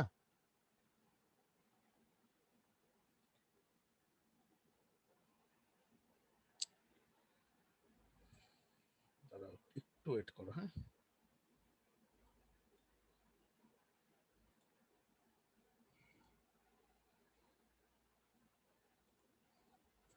এটা দেখো, এই যে BCC stands for blind carbon copy. It is mainly used to send email carbon copy to the multiple recipient, but each recipient will not be able to see the other list of recipient. আর CC মানে হচ্ছে in CC all recipient will able to see each other mail address, whereas the BCC none of the recipient will be able to see the other mail address. তুমি এটা লিখলেও পারো, কারণ এটা আমার এক একটি মাত্র নাম্বার থাকবে, অনলি 1 মার্কস, অতএব বেশি লেখার কোনো দরকারই নেই। অনলি 1 মার্কসের মধ্যে 1 মার্কসের মতন করে লিখলেই হবে, ঠিক আছে? ওখানে অনলি 1 মার্কসের মতন করে লিখলেই হবে।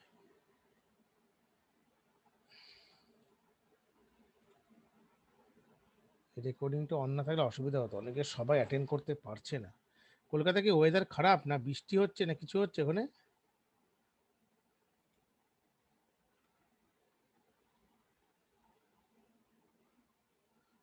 দাঁড়াও,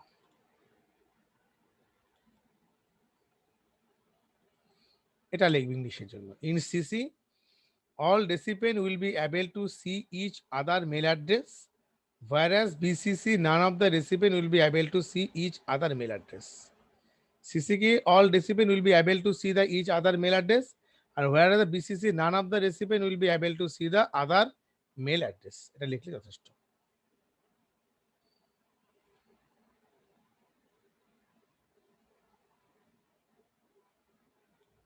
রূপঙ্কর দেখতে পাচ্ছ, রূপঙ্কর বই কিনেছো?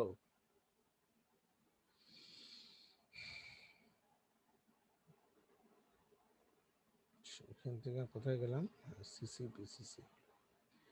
সার্চ ইঞ্জিন কাকে বলে এখান থেকে পড়ে নিতে পারবো, যে ইন্টারনেটের কোনো তথ্য চটজলদি খুঁজে পেতে কয়েকটি ওয়েবসাইট ব্যবহার করা হয়, তাদেরকে সার্চ ইঞ্জিন বলে। এবং সার্চ ইঞ্জিনের যে নামগুলো আমি লিখে দিয়েছিলাম, সে কয়েকটা নামকে ওখানে সার্চ ইঞ্জিনের মধ্যে উল্লেখ করে দেবে, তাহলেই হবে।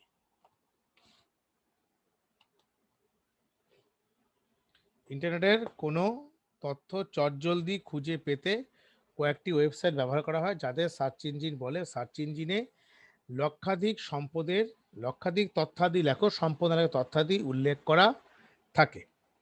হয়ে গেল সার্চ ইঞ্জিন। এবং সার্চ ইঞ্জিনের ক্ষেত্রে কারা কারা সার্চ ইঞ্জিনের মধ্যে পড়ছে, এবং এখানে কটা সার্চ এক্সট্রা পেয়ে যাবে, যেমন google.com, yahoo.com, msn.com, arcs.com, bing.com, যথেষ্ট। আর সোশ্যাল নেটওয়ার্কিং কাকে বলে? সোশ্যাল নেটওয়ার্কিং এটা বলা, এগুলা ধরনের কোশ্চেন থাকে না এক্সামে, এটা পড়ারও দরকার নেই, যেটা চোখ ভুলে যেতে পারো। আমরা সোশ্যাল নেটওয়ার্কিং সম্বন্ধে আমরা সবাই জানি। এবার নেটওয়ার্কের নিরাপত্তা ব্যবস্থা। হ্যাঁ, এবার যেটা ইম্পর্টেন্ট ব্যাপার সেটা হচ্ছে কম্পিউটার ভাইরাস সম্বন্ধে আমরা মোটামুটি সবাই জানি। কম্পিউটার ভাইরাস হচ্ছে একটা কম্পিউটারের কিছু প্রোগ্রাম যেটা কম্পিউটারের বিভিন্ন ক্ষতি সাধন করে। এবং ক্ষতিটা কিভাবে সাধন করে? দেখা যাচ্ছে একই ফাইলের হাজারটা রেপ্লিকা তৈরি করে দিয়েছে। রেপ্লিকা মানে হলো ও টোটালটার কপি করে দিচ্ছে। সাপোজ ধরো আমার এখানে একটা ফাইল আছে, লাইক ইন দিস ওয়ে। ধরো আমার এখানে একটা ফাইল আছে, এই ফাইলটি ধরো আমি ডি ড্রাইভে গেলাম,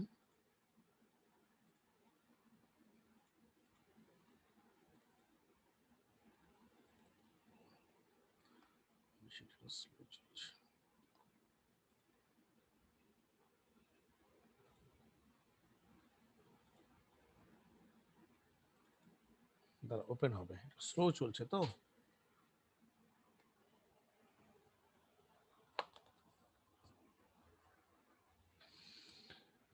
ধরো একটা এই যে ফাইলটা আছে, যে কোনো একটা ফাইলকে ও 1000 বার কপি করে দিচ্ছে। এটা অটোমেটিক যদি বারে বারে যদি ফাইলটাকে কপি করে, সেক্ষেত্রে আমার মেশিন কি হয়ে যাবে? পুরোপুরি ভরে যাবে, স্পেসটা কি কমে আসবে ধীরে ধীরে। তো এই ভাইরাসে নানান ধরনের অ্যাক্টিভিটিস আছে। বা আবার দেখা যায় যে ব্যাকএন্ডে ওই ব্যাকগ্রাউন্ডে অনেকগুলো প্রোগ্রামকে অট এ টাইম রান করিয়ে দিয়েছে। আমি যখনই কোনো অপারেটিং সিস্টেম মেশিন যখন ক্লাস 11-এ পড়েছিলে, বুটিং দু রকমের হয়। একটাকে আমরা বলি হচ্ছে কোল্ড বুটিং, আর সেকেন্ডটাকে বলি হচ্ছে warm booting. So cold booting এর ক্ষেত্রে আমরা কি দেখতে পাই? সেকেন্ডারি যে মেমোরি থাকে, সেই সেকেন্ডারি মেমোরি থেকে ইম্পর্টেন্স ফাইলগুলোকে ও ইনস্টল করে হচ্ছে কম্পিউটার র্যামের মধ্যে। এবং কম্পিউটার র্যামে একটা নির্দিষ্ট জায়গা থাকে, যে জায়গাতে সমস্ত প্রথমে কে ইনস্টল হয়? মেশিনের মধ্যে অ্যাট ফার্স্ট ওএসটা কিন্তু ইনস্টল হয়, at first operating system install হয়। অপারেটিং সিস্টেম ইনস্টল হওয়ার পর তারপরে অন্যান্য আনুষঙ্গিক ফাইলগুলো আমার আসছে। তো এটাও একটা কম্পিউটারের প্রসেস। দেখা যাচ্ছে যে কম্পিউটারের স্টার্টিং হওয়ার পর ওর ব্যাক এন্ডে তো অনেকগুলো অ্যাপ্লিকেশন রান করতে থাকে। যেমন আমরা ধরো মোবাইল যখন ব্যবহার করি, তো তোমার মোবাইলের র্যামের সাইজ 4 GB, কিন্তু তুমি 4 GB পুরোপুরি ব্যবহার করতে পারো না। 2 GB, ম্যাক্সিমাম 2 GB, 2.5 GB ব্যবহার করলে এর বেশি করতে পারো না। তাই বাদ বাকি স্পেসটা কোথায় যায়? বাদ বাকিটা ওই অপারেটিং সিস্টেম বা ব্যাকগ্রাউন্ড যে প্রসেসগুলো চলে, তারা কিন্তু ওই র্যামের পোর্শনটাকেও কি করে শেয়ার করে নেয়। সেজন্য র্যামের সাইজটা আমার যত বেশি হবে তত দেখবে অ্যাপ্লিকেশনগুলো ফাস্ট। এখন যেমন তো আমাদের 8 GB 16 GB র্যামও চলে এসছে, মোবাইলে এসছে, কম্পিউটারে এসছে। তা যখন এক্সট্রা যখন অনেকগুলো program at a time computer ব্যাকএন্ডের মধ্যে অটোমেটিক অ্যাপ্লিকেশনগুলো বেশি অ্যাপ্লিকেশন রান করতে থাকে, অটোমেটিক কম্পিউটার স্লো হয়ে যাবে। ভাইরাসের প্রধান অ্যাক্টিভিটিস হচ্ছে কম্পিউটারের মধ্যে বিভিন্নভাবে থেকে হ্যাম্পার করে দাও। আপনি আমার কাজ করে দাও, আমি এখানে ক্লোজ করিনি, কাঁসা রেখেছি, একাই ধরো নিয়ে গিয়ে আমাকে ক্লোজ করে দিল। কোনো একটা মেশিন চালাতে দিচ্ছে না, প্রচন্ড স্লো হয়ে গেছে। প্রচন্ড স্লো হওয়ার বা হঠাৎ করে ধরো যেটা আমি অ্যাক্টিভিটিস দেখতে পাচ্ছি যে কোনো একটা ফাইলকে আমি ওপেন করছি না, আমি নিজের থেকে ওপেন করছি না, বাট একা একা ওপেন হয়ে যাচ্ছে। এগুলো হচ্ছে virus activities. So virus activity গুলো কেন হয়? ভাইরাস অ্যাক্টিভিটি গুলো হচ্ছে কম্পিউটারের কতগুলো প্রোগ্রাম, যেমন হচ্ছে কম্পিউটার ভাইরাস এক প্রকার ক্ষতিকারক প্রোগ্রাম। বাইরের উৎস মানে এখানে আউটসাইডার ওয়ার্ল্ডের থেকে কম্পিউটার মেমোরিতে প্রবেশ করে মেমোরিতে গোপনে বিস্তার করে মূল্যবান তথ্য নষ্ট করে এবং কম্পিউটারকে আস্তে আস্তে কি করে দেয়? বিকল করে দেয়। ভাইরাস এমন একটি ধ্বংসাত্মক বা অনিষ্টকারী প্রোগ্রাম যা নিজেকে অন্য সফটওয়্যার বা প্রোগ্রাম কপি করতে পারে এবং সেই প্রোগ্রাম কম্পিউটার অনির্দিষ্ট সাধন করে। সেখানে ভাইরাস সম্বন্ধিত জাস্ট রিডিং পড়ে যাওয়ার মতন। আর ভাইরাসের পুরো নামটা মনে রাখবে। ভাইরাসের পুরো নাম হচ্ছে ভাইটাল ইনফরমেশন রিসোর্স আন্ডার সিজ। ভাইটাল ইনফরমেশন রিসোর্সেস আন্ডার সিজ, অর্থাৎ গুরুত্বপূর্ণ তথ্যের উৎসগুলি বাজেয়াপ্ত করা হয়েছে। প্রখ্যাত গবেষক ফ্রেড কোহেন ভাইরাস নামকরণ করে।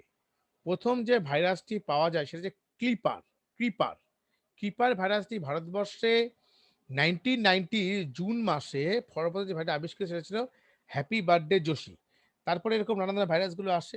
এখানে তেমন ভাইরাসের ফুল নেমটা পড়লে ভাইরাসের মাধ্যম কোন কোন মাধ্যম থেকে ভাইরাস ছড়াতে পারে, যেমন পেন ড্রাইভ থেকে ভাইরাস ছড়ানো একটা খুব মারাত্মক জিনিস। পেন ড্রাইভ, সিডি, ডিভিডি, সবচেয়ে বড় মাধ্যম হচ্ছে এখন ইন্টারনেটের মাধ্যমে প্রচুর ভাইরাস কিন্তু কম্পিউটার এফেক্ট করছে। সেই জন্য আমরা ইন্টারনেট সিকিউরিটি বা কুইক হিল অ্যান্টিভাইরাসগুলোকে আমরা রাখি। এবার সবার মধ্যে বলতে ভাইরাসটা রাখারই বা কি দরকার, এটা একটা বড় প্রশ্ন। ভাইরাস রাখার কি দরকার? ভাইরাস না হলে আমরা ভালো থাকতাম, তাহলে তো আমরা অ্যান্টিভাইরাস কিনতাম না, তাই তো? আজকে করোনা ভাইরাস না হলে, করোনা ভাইরাস না থাকলে আমরা কি করোনা ভ্যাকসিনের জন্য লাফালাফি করতাম? করতাম না। সো অ্যান্টিভাইরাস এমন একটা জিনিস, অ্যান্টিভাইরাস হচ্ছে ভাইরাসটাকে প্রোটেক্ট করা। প্রোটেক্ট করার মতো এই না যে 100% প্রোটেক্ট কিন্তু করতে পারবে না। প্রত্যেকটা যে অ্যান্টিভাইরাস আমি ইনস্টল করছি, সেই অ্যান্টিভাইরাসের মধ্যে কিছু কমন ভাইরাসকে আটকানোর জন্য ওর কাছে প্রোগ্রাম করা আছে। যদি এমন নতুন নতুন ভাইরাস প্রতিদিনই আসে, ওই জন্য অ্যান্টিভাইরাসটাকে আপ টু ডেট করতে হয়। যদি আমরা আপ টু ডেট না করি, আপ টু ডেট করলেও কিন্তু ভাইরাস আসতে পারে। কারণ কুইক হিল যে প্রোটেকশন দিচ্ছে, আরেকটা কোম্পানি কি চাইবে আরেকটা এমন ভাইরাস দাও যে কুইক হিল প্রোটেক্ট করতে পারবে না, অটোমেটিকলি তুমি ওই কোম্পানির কাছে ভাইরাস অ্যান্টিভাইরাসটা কিনবে। যেমন নর্টন অ্যান্টিভাইরাস আছে, ক্যাসপাসকাই আছে, নানান ধরনের অ্যান্টিভাইরাস আছে, ম্যাক্যাফে আছে। কিন্তু এখন বর্তমান সময়ে কুইক হিল অ্যান্টিভাইরাসের একটা বিশাল প্রভাব কিন্তু দেখা যাচ্ছে। মানে যতই আমরা অ্যান্টিভাইরাস যদি বললেই সবার মনে আমরা একটাই জিনিস আমাদের মনে স্থান করে নিয়েছে, Quick Heal. So Quick Heal অ্যান্টিভাইরাসটা আমাদের মেশিনকে প্রোটেক্ট করছে, কিন্তু পুরোপুরি 100% প্রোটেকশন কেউ দিতে পারে না। কারণ নতুন নতুন ভাইরাস প্রতিদিনই আসে, যত তুমি আপ টু ডেট করো, ঠিক আছে? তো এই ভাইরাসগুলো বের করার মেন কারণটাই হলো কম্পিউটারে হ্যাক করা, কম্পিউটারের তথ্যগুলিকে গোপন তথ্যগুলিকে বের করে নেওয়া, কম্পিউটারকে কোনো কারণে হ্যাং আপ করে দেওয়া। এবং যত অ্যান্টিভাইরাস না থাকলে, যদি আমাদের অ্যান্টিভাইরাস যদি না থাকতো, যদি ভাইরাসই না থাকতো, তাহলে অ্যান্টিভাইরাস কি দরকার ছিল? তো অ্যান্টিভাইরাস একটা বড় সংস্থা, সেখান থেকে প্রচুর টাকাও মানি ইনভেস্টমেন্ট করা হয়েছে, বিক্রিও হচ্ছে, অনেক এমপ্লয়িও আছে। সেটাই কিন্তু মেন ব্যাপার। এই কারণে ভাইরাস কিন্তু হচ্ছে, তৈরি করা হচ্ছে ভাইরাসগুলোকে। প্রোগ্রামাররাই ভাইরাস তৈরি করছে, তোদের তৈরি করে করে ইন্টারনেটের মাধ্যমে ছেড়ে দিচ্ছে। আর যখনই তোমার কম্পিউটারটা ইন্টারনেটের মাধ্যমে কানেক্টিভিটি তৈরি হচ্ছে, তো বিলিয়ন অ্যান্ড বিলিয়ন কম্পিউটারের সঙ্গে কিন্তু কানেক্টিভিটি, গোটা ওয়ার্ল্ডের সমস্ত পিসির সঙ্গে তুমি কানেক্টেড, একটা জালের মধ্যে পড়ে যাচ্ছ। হ্যাঁ, সো ভাইরাসের প্রকারভেদ যদি বলে, বুট ভাইরাস, ফাইল আর প্রোগ্রাম ভাইরাস, ফ্যাট ভাইরাস, নানা ধরনের ভাইরাস আছে। এই যে ভাইরাসের নামগুলো মনে রাখলেই হবে। হ্যাঁ, এবার ভাইরাস আক্রান্ত হওয়ার লক্ষণ কি, লক্ষণগুলো দেখে নাও। যে এই লক্ষণ থাকতে পারে কম্পিউটারের স্পিড কমে যাবে, স্পেস কম দেখাতে পারে, ফাইল সেভ বা প্রিন্ট করতে সময় নেয়। এগুলো হচ্ছে অ্যাকচুয়ালি কম্পিউটারে ভাইরাস আক্রান্তর প্রধান প্রধান লক্ষণ। নিউরোশন অ্যান্টিভাইরাস, ম্যাকঅ্যাফে, কুইক হিল, নর্টন লিখে দিয়ে একবার তুমি জাস্ট একবার রিডিং পড়ে নিলেই হবে। তারপর আমাদের একটা ইম্পর্টেন্ট জিনিস আমরা আসি, সেটা হচ্ছে ফায়ারওয়াল। ফায়ারওয়াল দেখবে প্রত্যেকটা কম্পিউটারে কিন্তু নিজস্ব ফায়ারওয়াল থাকে। ফায়ারওয়াল ছাড়া আমরা কিন্তু কোনো কম্পিউটারকে কিন্তু কাজে লাগাতে পারবো না। সমস্ত কম্পিউটার ফায়ারওয়াল আছে। আমরা যে পিসিতে এখন কাজ করছি, এখানে আমাদের ফায়ারওয়াল আছে। ফায়ারওয়াল মিনস অনেকটা চায়ের ছাঁকনির মতো। আমাদের একটা ধরো দার্জিলিং টি দিয়ে চা বানালাম, চা বানাবো, আমি সঙ্গে সঙ্গে পুরো এই চায়ের পাতা সমেত ফেলে দেই না, আমরা ছাঁকনি নিই, সেই ছাঁকনির মধ্যে এটাকে ছেঁকে সেখান থেকে তার নির্যাসটাকে নিয়ে চাটাকে আমরা ব্যবহার করি। সো ফায়ারওয়াল মানেটাই হচ্ছে আউটসাইডার ওয়ার্ল্ড, মানে ইন্টারনেট থেকে কোনো গুরুত্বপূর্ণ তথ্য, ভালো মতন বুঝবে, ইন্টারনেট থেকে কোনো গুরুত্বপূর্ণ তথ্য তাকে অ্যাকসেপ্টেন্সি দেবে, এবং তার মধ্যে যদি ভাইরাস চলে আসে তাহলে অ্যাকসেপ্টেন্সি দেওয়া হবে না। অনেকটা সিকিউরিটির মতন। ধরো একটা সিকিউরিটি যখন একটা গেটের মধ্যে থাকে, কোনো আবাসনে যদি আমরা যাই, প্রথমে যদি আমার পরিচয়টাও ঠিকঠাক পায় তাহলে আমাকে যেতে দেবে। তো আমরা ৩ জন যাচ্ছি। ৩ জনের মধ্যে আমার পরিচয়টা ওর কাছে ঠিক লেগেছে। So he can allow me. But দেখা গেল আদার্স যে ২ জন আছে ওদের ইন্ট্রোডাকশন বা ওদেরকে দেখে আমার ঠিক ভালো লাগেনি। যার ভালো লাগেনি সেই সিকিউরিটি তোমাকে প্রোটেক্ট করে দিল। বলল যে, "না, আপনি যেতে পারবেন না। আপনার তথ্যের মধ্যে মিসম্যাচ করছে।" তাকে আটকে দেওয়া হলো। অনেকটা কি করতে হবে, ধরো একটা এটা ওই আবাসন বা কোনো একটা কলে স্কুলের এমপ্লয়ি বা কলেজের এমপ্লয়ি। তোমাদের ব্যাজ যদি থাকে বা তোমার যে আইডি থাকে তোমাকে সহজেই তোমাকে সিকিউরিটি অ্যালাউ করে দেবে। বাট আদার্স আইডি ছাড়া কোনো ব্যক্তিকে তাকে নানান ধরনের প্রশ্ন করবে। আপনি কেন এসেছেন? কি দরকার? নানান ধরনের প্রশ্ন। সো ফায়ারওয়াল ব্যাপারটা এই ছবিটা দেখো ভালো বুঝতে পারবে। এই যে ইন্টারনেট, এর মাধ্যমে ফায়ারওয়াল এমন একটা মাঝখানে থেকে দেখো এখানে ৩ টে ফাইল আছে। ৩ টে ফাইলের মধ্যে এই গ্রিনটা হচ্ছে আমার অরিজিনাল ফাইলটা যেটা আমার দরকার। বাদবাকি আদার্স যে দুটো আছে সেগুলো আমার না হলেও চলবে। এগুলা ভাইরাস বা কোনো একটা আনওয়ান্টেড কোনো ফাইলস, সেটা কি করবে? আটকে দেওয়া হবে। ফায়ারওয়াল এটাকে প্রোটেক্ট করবে।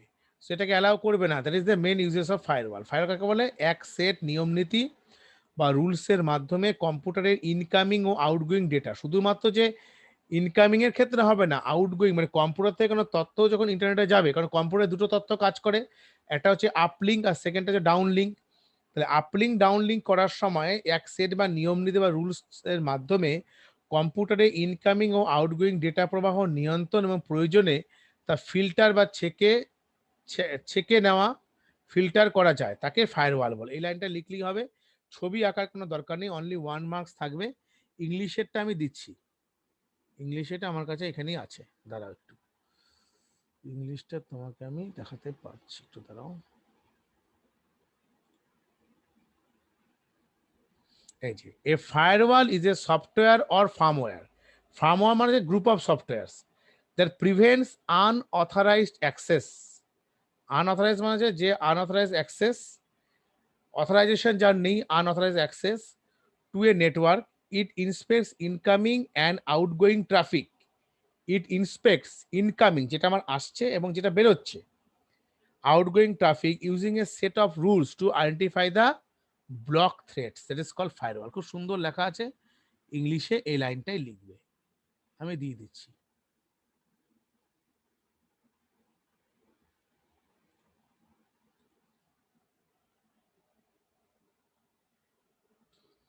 বাস, এটা হলো আমাদের আজকে। এখনই নেটওয়ার্কিং কিন্তু শেষ হয়ে যাবে। একটা বড় চ্যাপ্টার আমি শেষ করলাম। এই দেখো, অসুবিধায় পড়া দরকার নেই, সুবিধা শুধুমাত্র ডেফিনেশনটা পড়বে ফায়ারওয়ালের, আর তার সাথে এই পাসওয়ার্ড দরকার নেই। এবার আমাদের ইম্পর্টেন্ট যে চ্যাপ্টারটা আসবো সেটার নাম হচ্ছে HTML, hyper text markup language. এই HTML এর সাহায্যে আমরা কি করি? HTML এর সাহায্যে আমরা স্ট্যাটিক ওয়েব পেজ তৈরি করি। HTML কম্পিউটার অ্যাপ্লিকেশন ক্লাস 12 এর জন্য plays a vital role, because আমাদের কম্পিউটার অ্যাপ্লিকেশনে একটা প্রজেক্ট করতে হবে। আমি দেখিয়ে দিচ্ছি প্রজেক্টটা এই টপিকের উপরেই আমাদেরকে প্রজেক্ট করতে হয়। সেই টপিকগুলো আমি বলছি একটা একটা করে।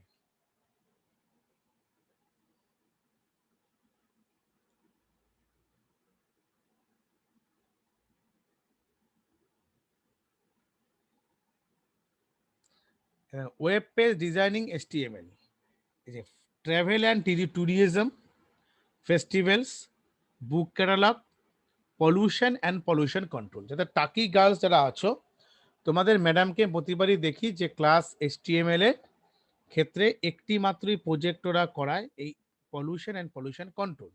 এবং সেই ম্যাম কি করেন, একটা স্ট্রাকচার দিয়ে দেয়, বলে এর মধ্যেই করবে। সে টাকি গার্লসের প্রজেক্ট প্রতিবার করে দেই, সবার প্রজেক্টই করে দেয়, এবারে করে দেবো। তোমাদেরকে আমি কি করে করতে হয় HTML করার সাথে সাথে সেটা বুঝিয়ে বলবো। তারপর তারপর travel and tourism, festivals, book catalogue. আমাদের হিন্দু স্কুলের ক্ষেত্রেও আমরা প্রত্যেকটা স্টুডেন্টকে ঘুরিয়ে ফিরিয়ে কোনো প্রজেক্টকে আমরা দেই। যাই করবে তার নিয়মটা হচ্ছে মিনিমাম 5টা লিঙ্ক পেজ করতে হবে। লিঙ্ক পেজ মানে হাইপার লিঙ্ক। যখন আমরা প্রজেক্টটা শুরু করব তখন বোঝালে ভালো, বেটার বুঝতে পারবে আরো। HTML এর প্রজেক্ট আমাকে করতেই হবে। কারণ এখানে দেখো প্রজেক্ট ওয়ার্ক দুটোর উপরে। প্র্যাকটিক্যালটা কি করে হয়? প্র্যাকটিক্যালটা আমাদের 30 মাসের প্র্যাকটিক্যাল হয়। এবছর উচ্চ মাধ্যমিকের পরীক্ষা হয়তো হয়নি, বাট প্র্যাকটিক্যাল হয়েছে, আমি প্র্যাকটিক্যাল নিয়েছিলাম। তাতে এক্সেল এবং অ্যাক্সেস, অ্যাক্সেসটা ওদেরকে আমরা এবছর করাইনি, কারণ অ্যাক্সেসটা সিলেবাস থেকে পুরোপুরি কোভিড সিচুয়েশন 2020 সালের জন্য এটাকে পুরো রিডিউস করে দেওয়া হয়েছিল। অ্যাক্সেসটাকে বাদ দিয়ে দিয়ে শুধু এক্সেলটাকে রেখেছিল। কিন্তু তোমাদেরকে এক্সেল অথবা অ্যাক্সেস যে কোনো একটা টপিকের উপর একটা প্রজেক্ট করে, যার থাকবে হচ্ছে 10 নাম্বার, আর এসটিএমএল থাকবে 5 নাম্বার, মানে 10 5 15। আর প্রজেক্ট ওয়ার্কে টু প্রজেক্টসের ক্ষেত্রে কি হচ্ছে, অ্যাপ্লিকেশন, মানে আমাকে যেটা প্র্যাকটিক্যাল যখন পরীক্ষা নেওয়া হবে তখন আমাদের 10 নাম্বারের একটা ওখানে খাতায় করে কম্পিউটারে করে স্টেপগুলো লিখে স্যারদেরকে জমা করতে হয়। সেখান থেকে 10 নাম্বার থাকবে, যে কোনো একটা, হয় এক্সেল বা অ্যাক্সেস, দুটোই করতে হয় না, 4টে কোশ্চেন থাকে, যে কোনো একটা অ্যাটেম্প করতে হবে 10 নাম্বার। আর এসটিএমএল এর জন্য 5 নাম্বার, 10 5 15। আর প্রজেক্ট ওয়ার্কে দুটো প্রজেক্ট থাকে 10 নাম্বার করে। একটা থাকে হচ্ছে এক্সেলের প্রজেক্টটা থাকবে হচ্ছে এই টপিকের উপরে, হয় মার্কশিট, ব্যালেন্স শিট, আর মান্থলি অর ইয়ারলি এক্সপেন্ডিচার বলে একটা পড়া রিপোর্টসটা দেওয়া হয় অ্যাক্সেস থেকে। অ্যাক্সেসটা জেনারেলি স্টুডেন্টরা কেউ করে না, সবাই এক্সেলটাই করে, হয় মার্কশিট বা ব্যালেন্স শিট, মান্থলি বা ইয়ারলি এক্সপেন্ডিচার, এগুলোর উপরে কাজ হয়। এটা এখানে আমার 10 নাম্বার প্রজেক্ট ওয়ার্ক, তাহলে এটা থাকছে আমার 5, আর এসটিএমএল থেকে থাকছে হচ্ছে 5, কত হলো 5 5 10। এখানে থেকে প্রথম কত থাকছে, এক্সেল বা অ্যাক্সেস মিলিয়ে 4টা কোশ্চেন থাকে, অ্যাটেম্প করবে একটা কোশ্চেন, মানে 10 মার্কস। এসটিএমএল একটা, 10 5 15। প্রজেক্ট ওয়ার্ক হচ্ছে 10, তাহলে 10 5 15, 10 25, আর 5 নাম্বার থাকবে হচ্ছে ভাইবা। আর আমরা কি করি, ওই প্রজেক্টটার ক্ষেত্রে 5 নাম্বারের স্টুডেন্টদেরকে ক্লাসে যেগুলো করানো হয় একটা ল্যাব কপি নিয়ে নিই। ওই ল্যাব কপিটা ওই ডান দিকে রুল টানা থাকে, বা দিকে লেফট হ্যান্ড সাইডে হোয়াইট পেজ থাকে, সেখানে ওদেরকে আমরা করতে বলি, টাইম টু টাইম যেদিন যে ল্যাব হচ্ছে সেই ল্যাবে আমরা সই করে দিই। এখানে আমাদের ল্যাব কপি প্রত্যেক স্কুল তাই করে। এই টপিকের প্রজেক্ট করবে, 30 মার্কস আছে, একটু ভালো মতো করে 30-এ 30ই পাওয়া যায়, সেটা নিয়ে আমাদেরকে চলতে হবে। তো আমাদের এই এসটিএমএলটা কিন্তু প্রচন্ড ভাইটাল, কারণ এসটিএমএল থেকে আমার কি কি থাকছে দেখো। এসটিএমএল কেন ভাইটাল বলছি, কম্পিউটার অ্যাপ্লিকেশনে 100 মার্কস, মানে আমি যদি 70 মার্কস হচ্ছে থিওরি আর 30 মার্কস হচ্ছে আমার প্র্যাকটিক্যাল, তার মধ্যে শুধুমাত্র এসটিএমএল এর মধ্যে কত নাম্বার থাকছে দেখো, দেখে তুমি বুঝতে পারবে। এখানে 5 নাম্বার একটা প্রজেক্ট প্র্যাকটিক্যাল করতে হবে 5, একটা প্রজেক্ট করতে হবে 5, মানে 5 5 10। ভালো মতো বুঝলে তো, 5 5 10, 10 গেল প্র্যাকটিক্যালে। আর এখানে থিওরিতে দেখো এসটিএমএল থেকে একটা বড় প্রশ্ন থাকবে, এই থিওরিতে শুধুমাত্র এসটিএমএল থেকে থাকে হচ্ছে 20 নাম্বার, তার মানে 30 নাম্বার, মানে 70-এর মধ্যে, মানে 100-এর মধ্যে 30 নাম্বার শুধু এসটিএমএলটাকে হিট করেছে। কতটা ভাইটাল রোল প্লে করলে আর এসটিএমএলটাকে কিন্তু সেভাবে ওরা রাখে। আর একটা কথা আমি আশ্বস্ত করছি, এসটিএমএল খুবই সহজ, আমি করিয়ে দিলে আর কোনোদিনই ভুল হবে না। আমি যেভাবে করিয়ে দেবো এসটিএমএলটা, জন্য কোনো সফটওয়্যার দরকার নেই, তোমাদের কাছে যে কোনো নোটপ্যাড শুধু থাকলেই হবে, আমরা এসটিএমএল করতে পারবো। তো এসটিএমএল এর ক্ষেত্রে আমাদের প্রথমে যে টপিকটা আমি বলবো সেটা হলো এসটিএমএল 19। এসটিএমএল এর পুরো নামটা মনে রাখবে, এসটিএমএল পুরো নাম হচ্ছে হাইপার টেক্সট মার্কআপ ল্যাঙ্গুয়েজ নামক ভাষা ব্যবহার করে ওয়েব পেজ তৈরি করা হয়। 1989 সালে সুইজারল্যান্ডের টিম বার্নার্স ওয়ার্ল্ড ওয়াইড ওয়েবের পেজ তৈরির জন্য এক বিশেষ ধরনের মার্কআপ ল্যাঙ্গুয়েজ ব্যবহার করে, যাকে আমরা বলি hyper text markup language. HTML করার জন্য মাত্র দুটো জিনিস দরকার, একটা হচ্ছে আমার নোটপ্যাড দরকার, আর সেকেন্ড হচ্ছে যে কোনো তো ওয়েব ব্রাউজার কম্পিউটারে থাকি, নতুন করে কিছু ইনস্টলেশনের কোনো দরকার নেই। এই হচ্ছে এইচটিএমএল এর ক্ষেত্রে। এবার এইচটিএমএলটা আমি মনে করছি যেটা এইচটিএমএল আজকে শুরু করে তো পুরো শেষ করা কিছুটা এগোতেও পারবো না। তার কারণটা হলো এইচটিএমএল একটা এমন জিনিস যে তোমাকে ট্যাগগুলো সব ধরে ধরে বোঝাতে হবে, তা না হলে এইচটিএমএলটা তুমি বুঝতে পারবে না। সো এইচটিএমএল আমাদের টোটালটা এখানে কপি করা আছে। এইচটিএমএল আমরা ধরে ধরে করবো, এবং এইচটিএমএল যত ধরনের প্রবলেম হয় সব ধরনের প্রবলেমগুলোকে সলভ করবো। এই যে এইচটিএমএল, এটাকে ওপেনিং ট্যাগ বলে, ক্লোজিং ট্যাগ বলে, ওপেনিং ট্যাগ, ক্লোজিং, এভাবে চলছে পুরোপুরি 1 বাই 1 প্রত্যেক ট্যাগে কি কাজ করে। আমরা এখানে প্র্যাকটিক্যাল করে করে আমি পরের দিন দেখাচ্ছি এইচটিএমএল থেকে। বলে আজকে এইচটিএমএল দেখালে কি হবে, তো পুরোটা ঠিক ক্লিয়ারিফাই হবে না এইচটিএমএল এর ক্ষেত্রে। একটা জিনিস করতে গেলে তোমাকে পুরোপুরি অর্গানাইজ হতে করতে হবে, তাহলে ভালো হবে না এটা। So, আমাদের নেটওয়ার্কিং কিন্তু শেষ, নেটওয়ার্কিং এ আর কিছু নেই।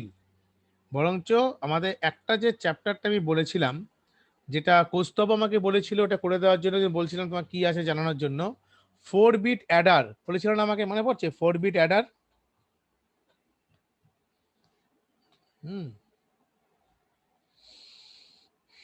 দেখবে তোমাদের এখানে এই কম্বিনেশনাল সার্কিটের মধ্যে একটা পোর্শন আছে 4 বিট অ্যাডার, আমি বের করছি।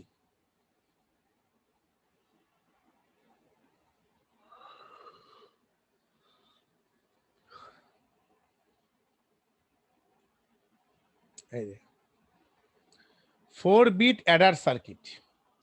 4 বিট অ্যাডার মানে আমার 4টে বিট থাকবে এবং তাদেরকে আমি যোগ করব। এটা জেনারেলি পরীক্ষায় থাকে না, তাও আমি বলে দিচ্ছি যেহেতু এখানে বইয়ের মধ্যে দিয়েছে, আমি বলে দিচ্ছি 4 বিট অ্যাডার মানে, আমি এখান থেকে তোমাকে পুরো নিয়ে এটাকে বোঝাচ্ছি। প্রথমে এটা কপি করে নেই, তারপরে বোঝাচ্ছি।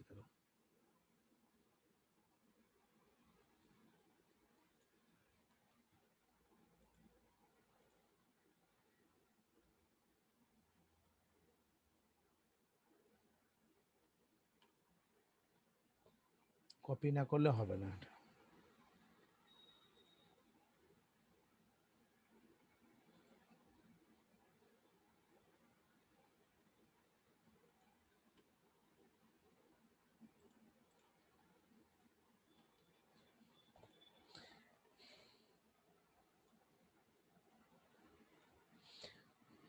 দেখো 4 বিট অ্যাডার হলো, লেট ধরো 4টি বিট হয়ে রকম A1 A2 A3 A4, এ একটা সংখ্যা, তবে 4 বিট করে সংখ্যাকে নিচ্ছি, ধরো 1 0 1 0। আমি কি ইন্ডিভিজুয়াল কিভাবে ভাগ করতে পারি? A1 A2 A3 আর A4। A4টা মানে কিন্তু 0 কিন্তু এখানে, ওকে। সো 4টি বিট হবে A1 A2 A3 এবং A4, এ যথাক্রমে 4 বিটের সংখ্যা। আর তার ক্ষেত্রে একইভাবে 4 বিটের অন্য সংখ্যা বি, লাইক ধরছি বি এর ক্ষেত্রে 1 0 1 1। এক্ষেত্রে আমি কি ধরবো? বি এর ক্ষেত্রে B1 B2 B3 আছে B4। অ্যাডারের অর্থ কি? অ্যাডারের অর্থ মানে যোগ করা। যে কোনো অ্যাডারের ক্ষেত্রে আমরা কি করি? যোগ করি। তাহলে আমরা যদি এখানে যোগ করি, তাহলে যোগ খেল করা মানেই আমার কি থাকবে? একটা সাম থাকবে, তার সাথে একটা ক্যারি থাকবে, সাম এবং ক্যারি। তাহলে যে A1 এর সঙ্গে B1 যোগ হবে, এই যে এই ট্রুথ টেবিলটা বোঝো। তুমি উপরে ক্যারিগুলোকে এভাবে লিখবে, ক্যারি ইন, যাকে আমরা সি আই করছি, ক্যারি ইনটা করছো, ক্যারি ইন করবে যে C4 সি, এটা 3 C2 C1 আর হচ্ছে C0 পরপর আছে। আর এক্ষেত্রে আমরা কি করব? এক্ষেত্রে যেটা করব আর কি, দেখো প্রথম অঙ্ক আমরা কি করছি? A1 এর সঙ্গে B1 যোগ করছি। যদি আমি A1 এর সঙ্গে B1 যোগ করি, তাহলে নিশ্চয়ই আমার কি বেরোবে? এটা সাম বেরোবে এবং তার সাথে একটা ক্যারি বেরোবে, S1 আর C1। S1টা সাম আর C1টা হচ্ছে ক্যারি। তারপরে ক্ষেত্রে একই রকম ভাবে যদি আমি এই পরবর্তী A2 B2 যোগ করি, তাহলে কি হবে? একটা সাম বেরোবে, সেই সামটাকে আমি ধরছি S2 আর ক্যারিটাকে ধরছি C2। নেক্সট A3 এর সঙ্গে B3 করলে কি হবে? এটা হচ্ছে S3 আর হচ্ছে C3। আর ফাইনালি ফোর্থ ডিজি যেটা হচ্ছে সেটা হচ্ছে A4 B4, সেটা S4, তার নিচে হচ্ছে C4। আর এখানে আমার সামের জন্য S আর ক্যারির জন্য হচ্ছে C0। এটা আমার ট্রুথ টেবিল। এটা আমার 4 বিট অ্যাডার সার্কিটের ক্ষেত্রে। এখানে বাংলায় ধরো লিখেছে, পরে ইংলিশে আমি বলে দেবো, কোনো অসুবিধা, একই জিনিস লেখা। প্রথম অঙ্ক মানে হচ্ছে ফার্স্ট ডিজিটের ক্ষেত্রে ক্যারি আউট, ক্যারি আউটটা কত? এখানে C0, এক্ষেত্রে C1, এখানে আমার C0 নয় C1 হয়েছে। দ্বিতীয় অঙ্কের ক্যারি C1, এই দেখো C1, তারটা কত? C3, এর পরপর যাচ্ছে ক্যারি আউটের ক্ষেত্রে। আমাদের যদি এই ডায়াগ্রামের আমি যদি ভাবি কি করে আঁকবো, আঁকার ক্ষেত্রে আমরা এইভাবে করব যে আমার যেহেতু 4টে বিট ছিল আমি 4টে ফুল অ্যাডার নেব। I am placing here 4 full adder. এ একটা ফুল অ্যাডার 1 2 3 4 4টে ফুল অ্যাডার। তাহলে আমি কি ধরবো দেখো, A1 B1 C0। C0টা আমি অ্যাজিউম করে নিচ্ছি যে C0টা ক্যারি আছে, C0 ধরে নিচ্ছি। তাহলে A1 B1 C0 এদের তিনটেকে যোগ করলে আমার কে বেরোবে? এটা S1 বেরোবে আর C1 বেরোবে। তাহলে এর যে ক্যারিটা এলো, এর ক্যারিটা হচ্ছে নেক্সট 4 ফুল অ্যাডার বিটের তার একটা ইনপুট। এই C1টা এই ক্যারিটা পরবর্তী বিটের একটা ইনপুট। তাহলে A2 B2 C1 এখান থেকে কে বেরোবে? S2 C2 বেরোলো। আর এই C2টা ঠিক পরবর্তী বিটের আরেকটা ইনপুট, এই যে C2। তাহলে A3 B3 C2, তো এখানে কে বেরোবে? C3 S3। আর এই C3টা পরবর্তী বিটে কি হবে? আরেকটা ইনপুট, তাহলে A4 B4 C3, ফাইনালি কি হবে? C4 S4। So that is the concept. এটা গেল হচ্ছে 4 বিট অ্যাডার। পরীক্ষার সময় যদি আসে 2 নাম্বার থাকবে, এইটা করে নিয়ে জাস্ট এটা করে দেবে, আর কিচ্ছু করতে হবে না। ওই একই জিনিস, সাম এবং ক্যারি। বোঝা গেছে কনসেপ্টটা কি কি করে কাজ করছে সাম এবং ক্যারির ক্ষেত্রে? তাহলে এটাকে 4 বিট অ্যাডারটাকে আমি পাঠিয়ে দিচ্ছি। পেজ নাম্বারটা ধরো মোটামুটি কত নাম্বার পেজে আছে? স্ক্যানিং পেজটা দেখাচ্ছে কি 26।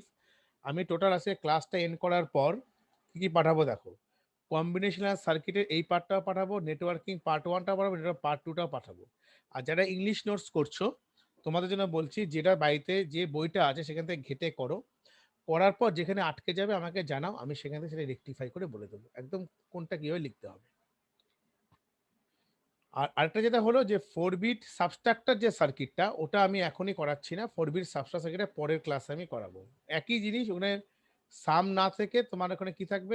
ডিফারেন্স থাকবে আর বড় থাকবে। যেটা এক্সাম ওরিয়েন্টেড কোশ্চেন, সেটা কি কি থাকতে পারে দেখো। তোমাকে বললো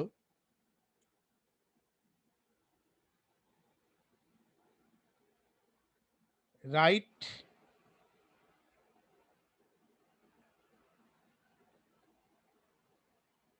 truth table of, write 2 input লেখো,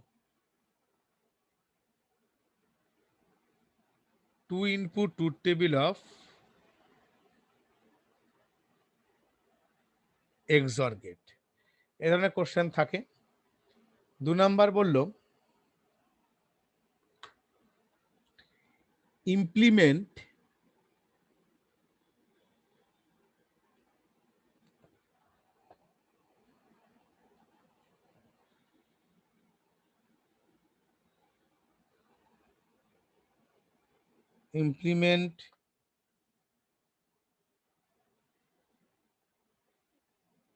and get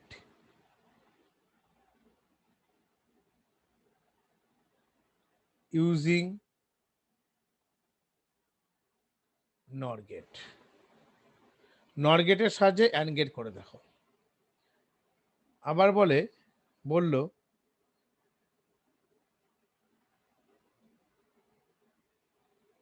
ইমপ্লিমেন্ট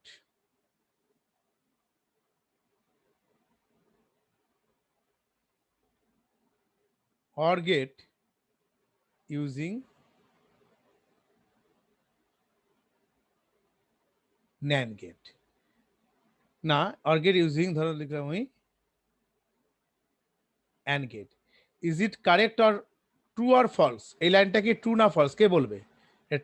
দেবজ্যোতি আছো, বলো ট্রু হবে না ফলস হবে লাইনটি? OR gate using AND gate, এই লাইনটা কি ঠিক আছে না ভুল আছে?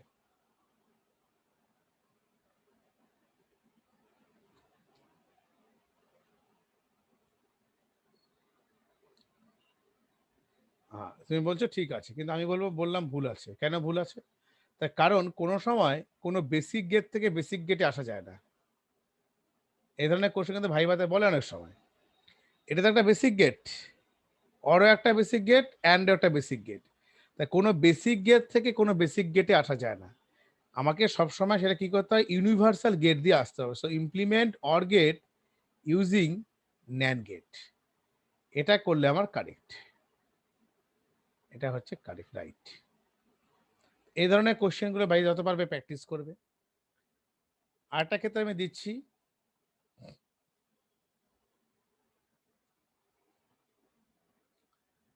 তো তোমাকে দিল এরকম,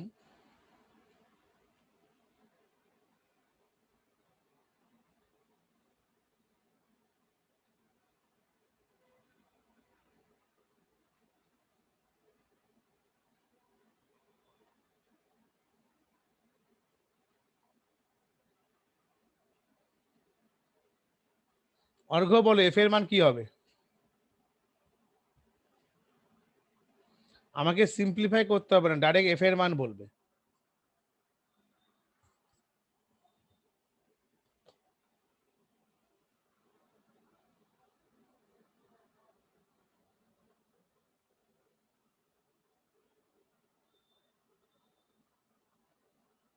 কে বলবে?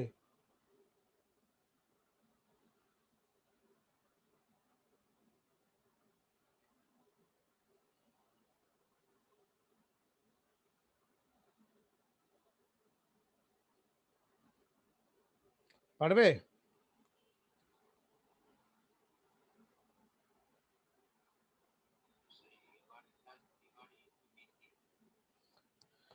দেখো মেলাতে দেখি হয় কিনা।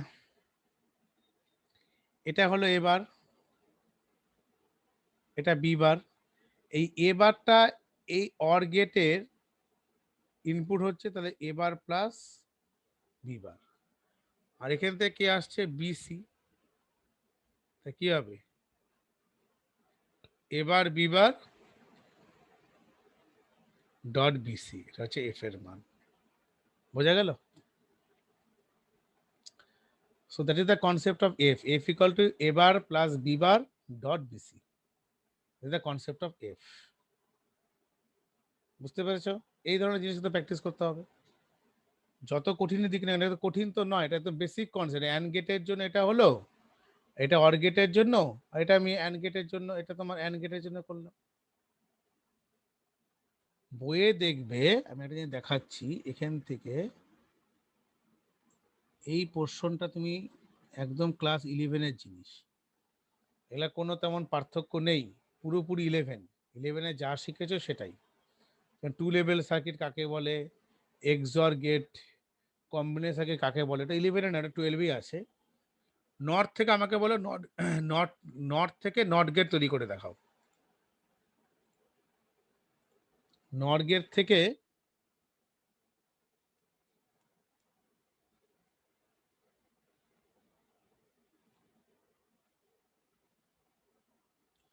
নট গেট দ্বারা নট গেট তৈরি করো। নট থেকে নট কি করে করবো? যখন এরকম ধরনের দেবে, নট মানে মনে রাখবে এটাকে আমরা নট বলি। এ ইনপুট দিলে আমার এ বার হয়, আপনাকে এমন একটা এক্সপ্রেশন আনতে হবে যেটা এ কমপ্লিমেন্ট বা এ বারে আসে। এই যে নর, নটটাকে এভাবে নাও, এ আর হচ্ছে এ।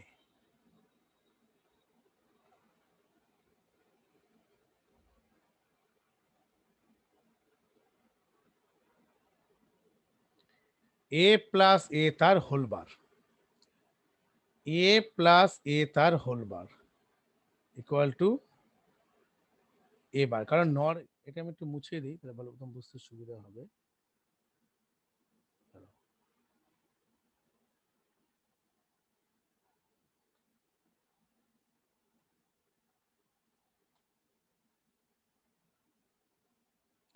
এ plus A equal to A bar, যেহেতু A plus A equal to A, this A NOR gate. ঠিক আছে, এবার যদি আমাকে বলে ন্যান গেট দ্বারা নট গেট করো, অর্ঘ বুঝতে পারছো কি এগুলো কিছু? প্র্যাকটিস করছো তো সব বাড়িতে?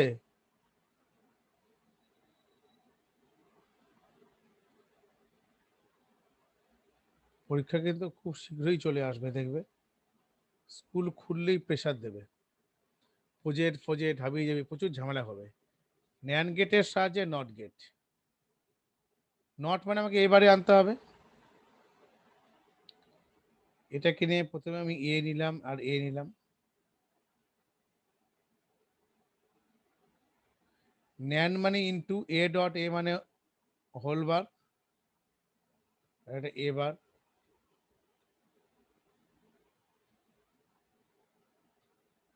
বাস হয়ে গেল। এগুলো যতগুলো পাবে সব ভালো মতো প্র্যাকটিস করো। সো আমাদের কি করব, today end of the class আমি চেষ্টা করছি 3টে পিডিএফ আর আজকের ক্লাসের টোটাল ভিডিওটা আমি পাঠিয়ে দেবো, যেন সবাই বাড়িতে বসে দেখে নিতে পারে। অনেকে ধরো অ্যাটেন্ড করতে পারেনি বা অনেকে আসতে পারেনি, লাইন কেটে গেছে, এই সমস্যার জন্য আমি তোমাদের সুবিধার্থে প্রত্যেক দিনই কিন্তু আমি ক্লাস ভিডিওগুলো অন করে রাখি। আমি টোটাল ভিডিওটা এমন করে বানাবো, কোন কোন টপিক নিয়ে আলোচনা করেছি সেগুলো আমি লিখে দেবো। আমার যেমন টপিকগুলো কি কি ছিল আজকে, নেটওয়ার্কিং পুরোটা কমপ্লিট করলাম, HTML জাস্ট বেসিকটা আমি বললাম, বেসিক HTML আর একটু প্র্যাকটিস করলাম, এটা আমি এইভাবে লিখে সুন্দর করে সাজিয়ে আমি দিয়ে দিচ্ছি। ঠিক আছে, এতটুকু করো আর দেখে আমাকে জানাবে। পরের দিন আমরা পুরোপুরি HTML-টা শুরু করে প্র্যাকটিক্যাল বেস কি করে HTML প্র্যাকটিস করতে হয়, কি করে বাড়িতে করবে সেটা আমি দেবো। অর্থাৎ পরের দিন ক্লাসটা খুবই ইন্টারেক্টিভ হচ্ছে এবং খুবই ইন্টারেস্টিং হবে। ঠিক আছে, চলো তাহলে আমি আজকের মতন এখানে আমি শেষ করব ক্লাস। কারো কোনো জিজ্ঞাসা কিছু বলতে তাহলে বলতে পারো। জুমটাকে বন্ধ করলো, ওকে।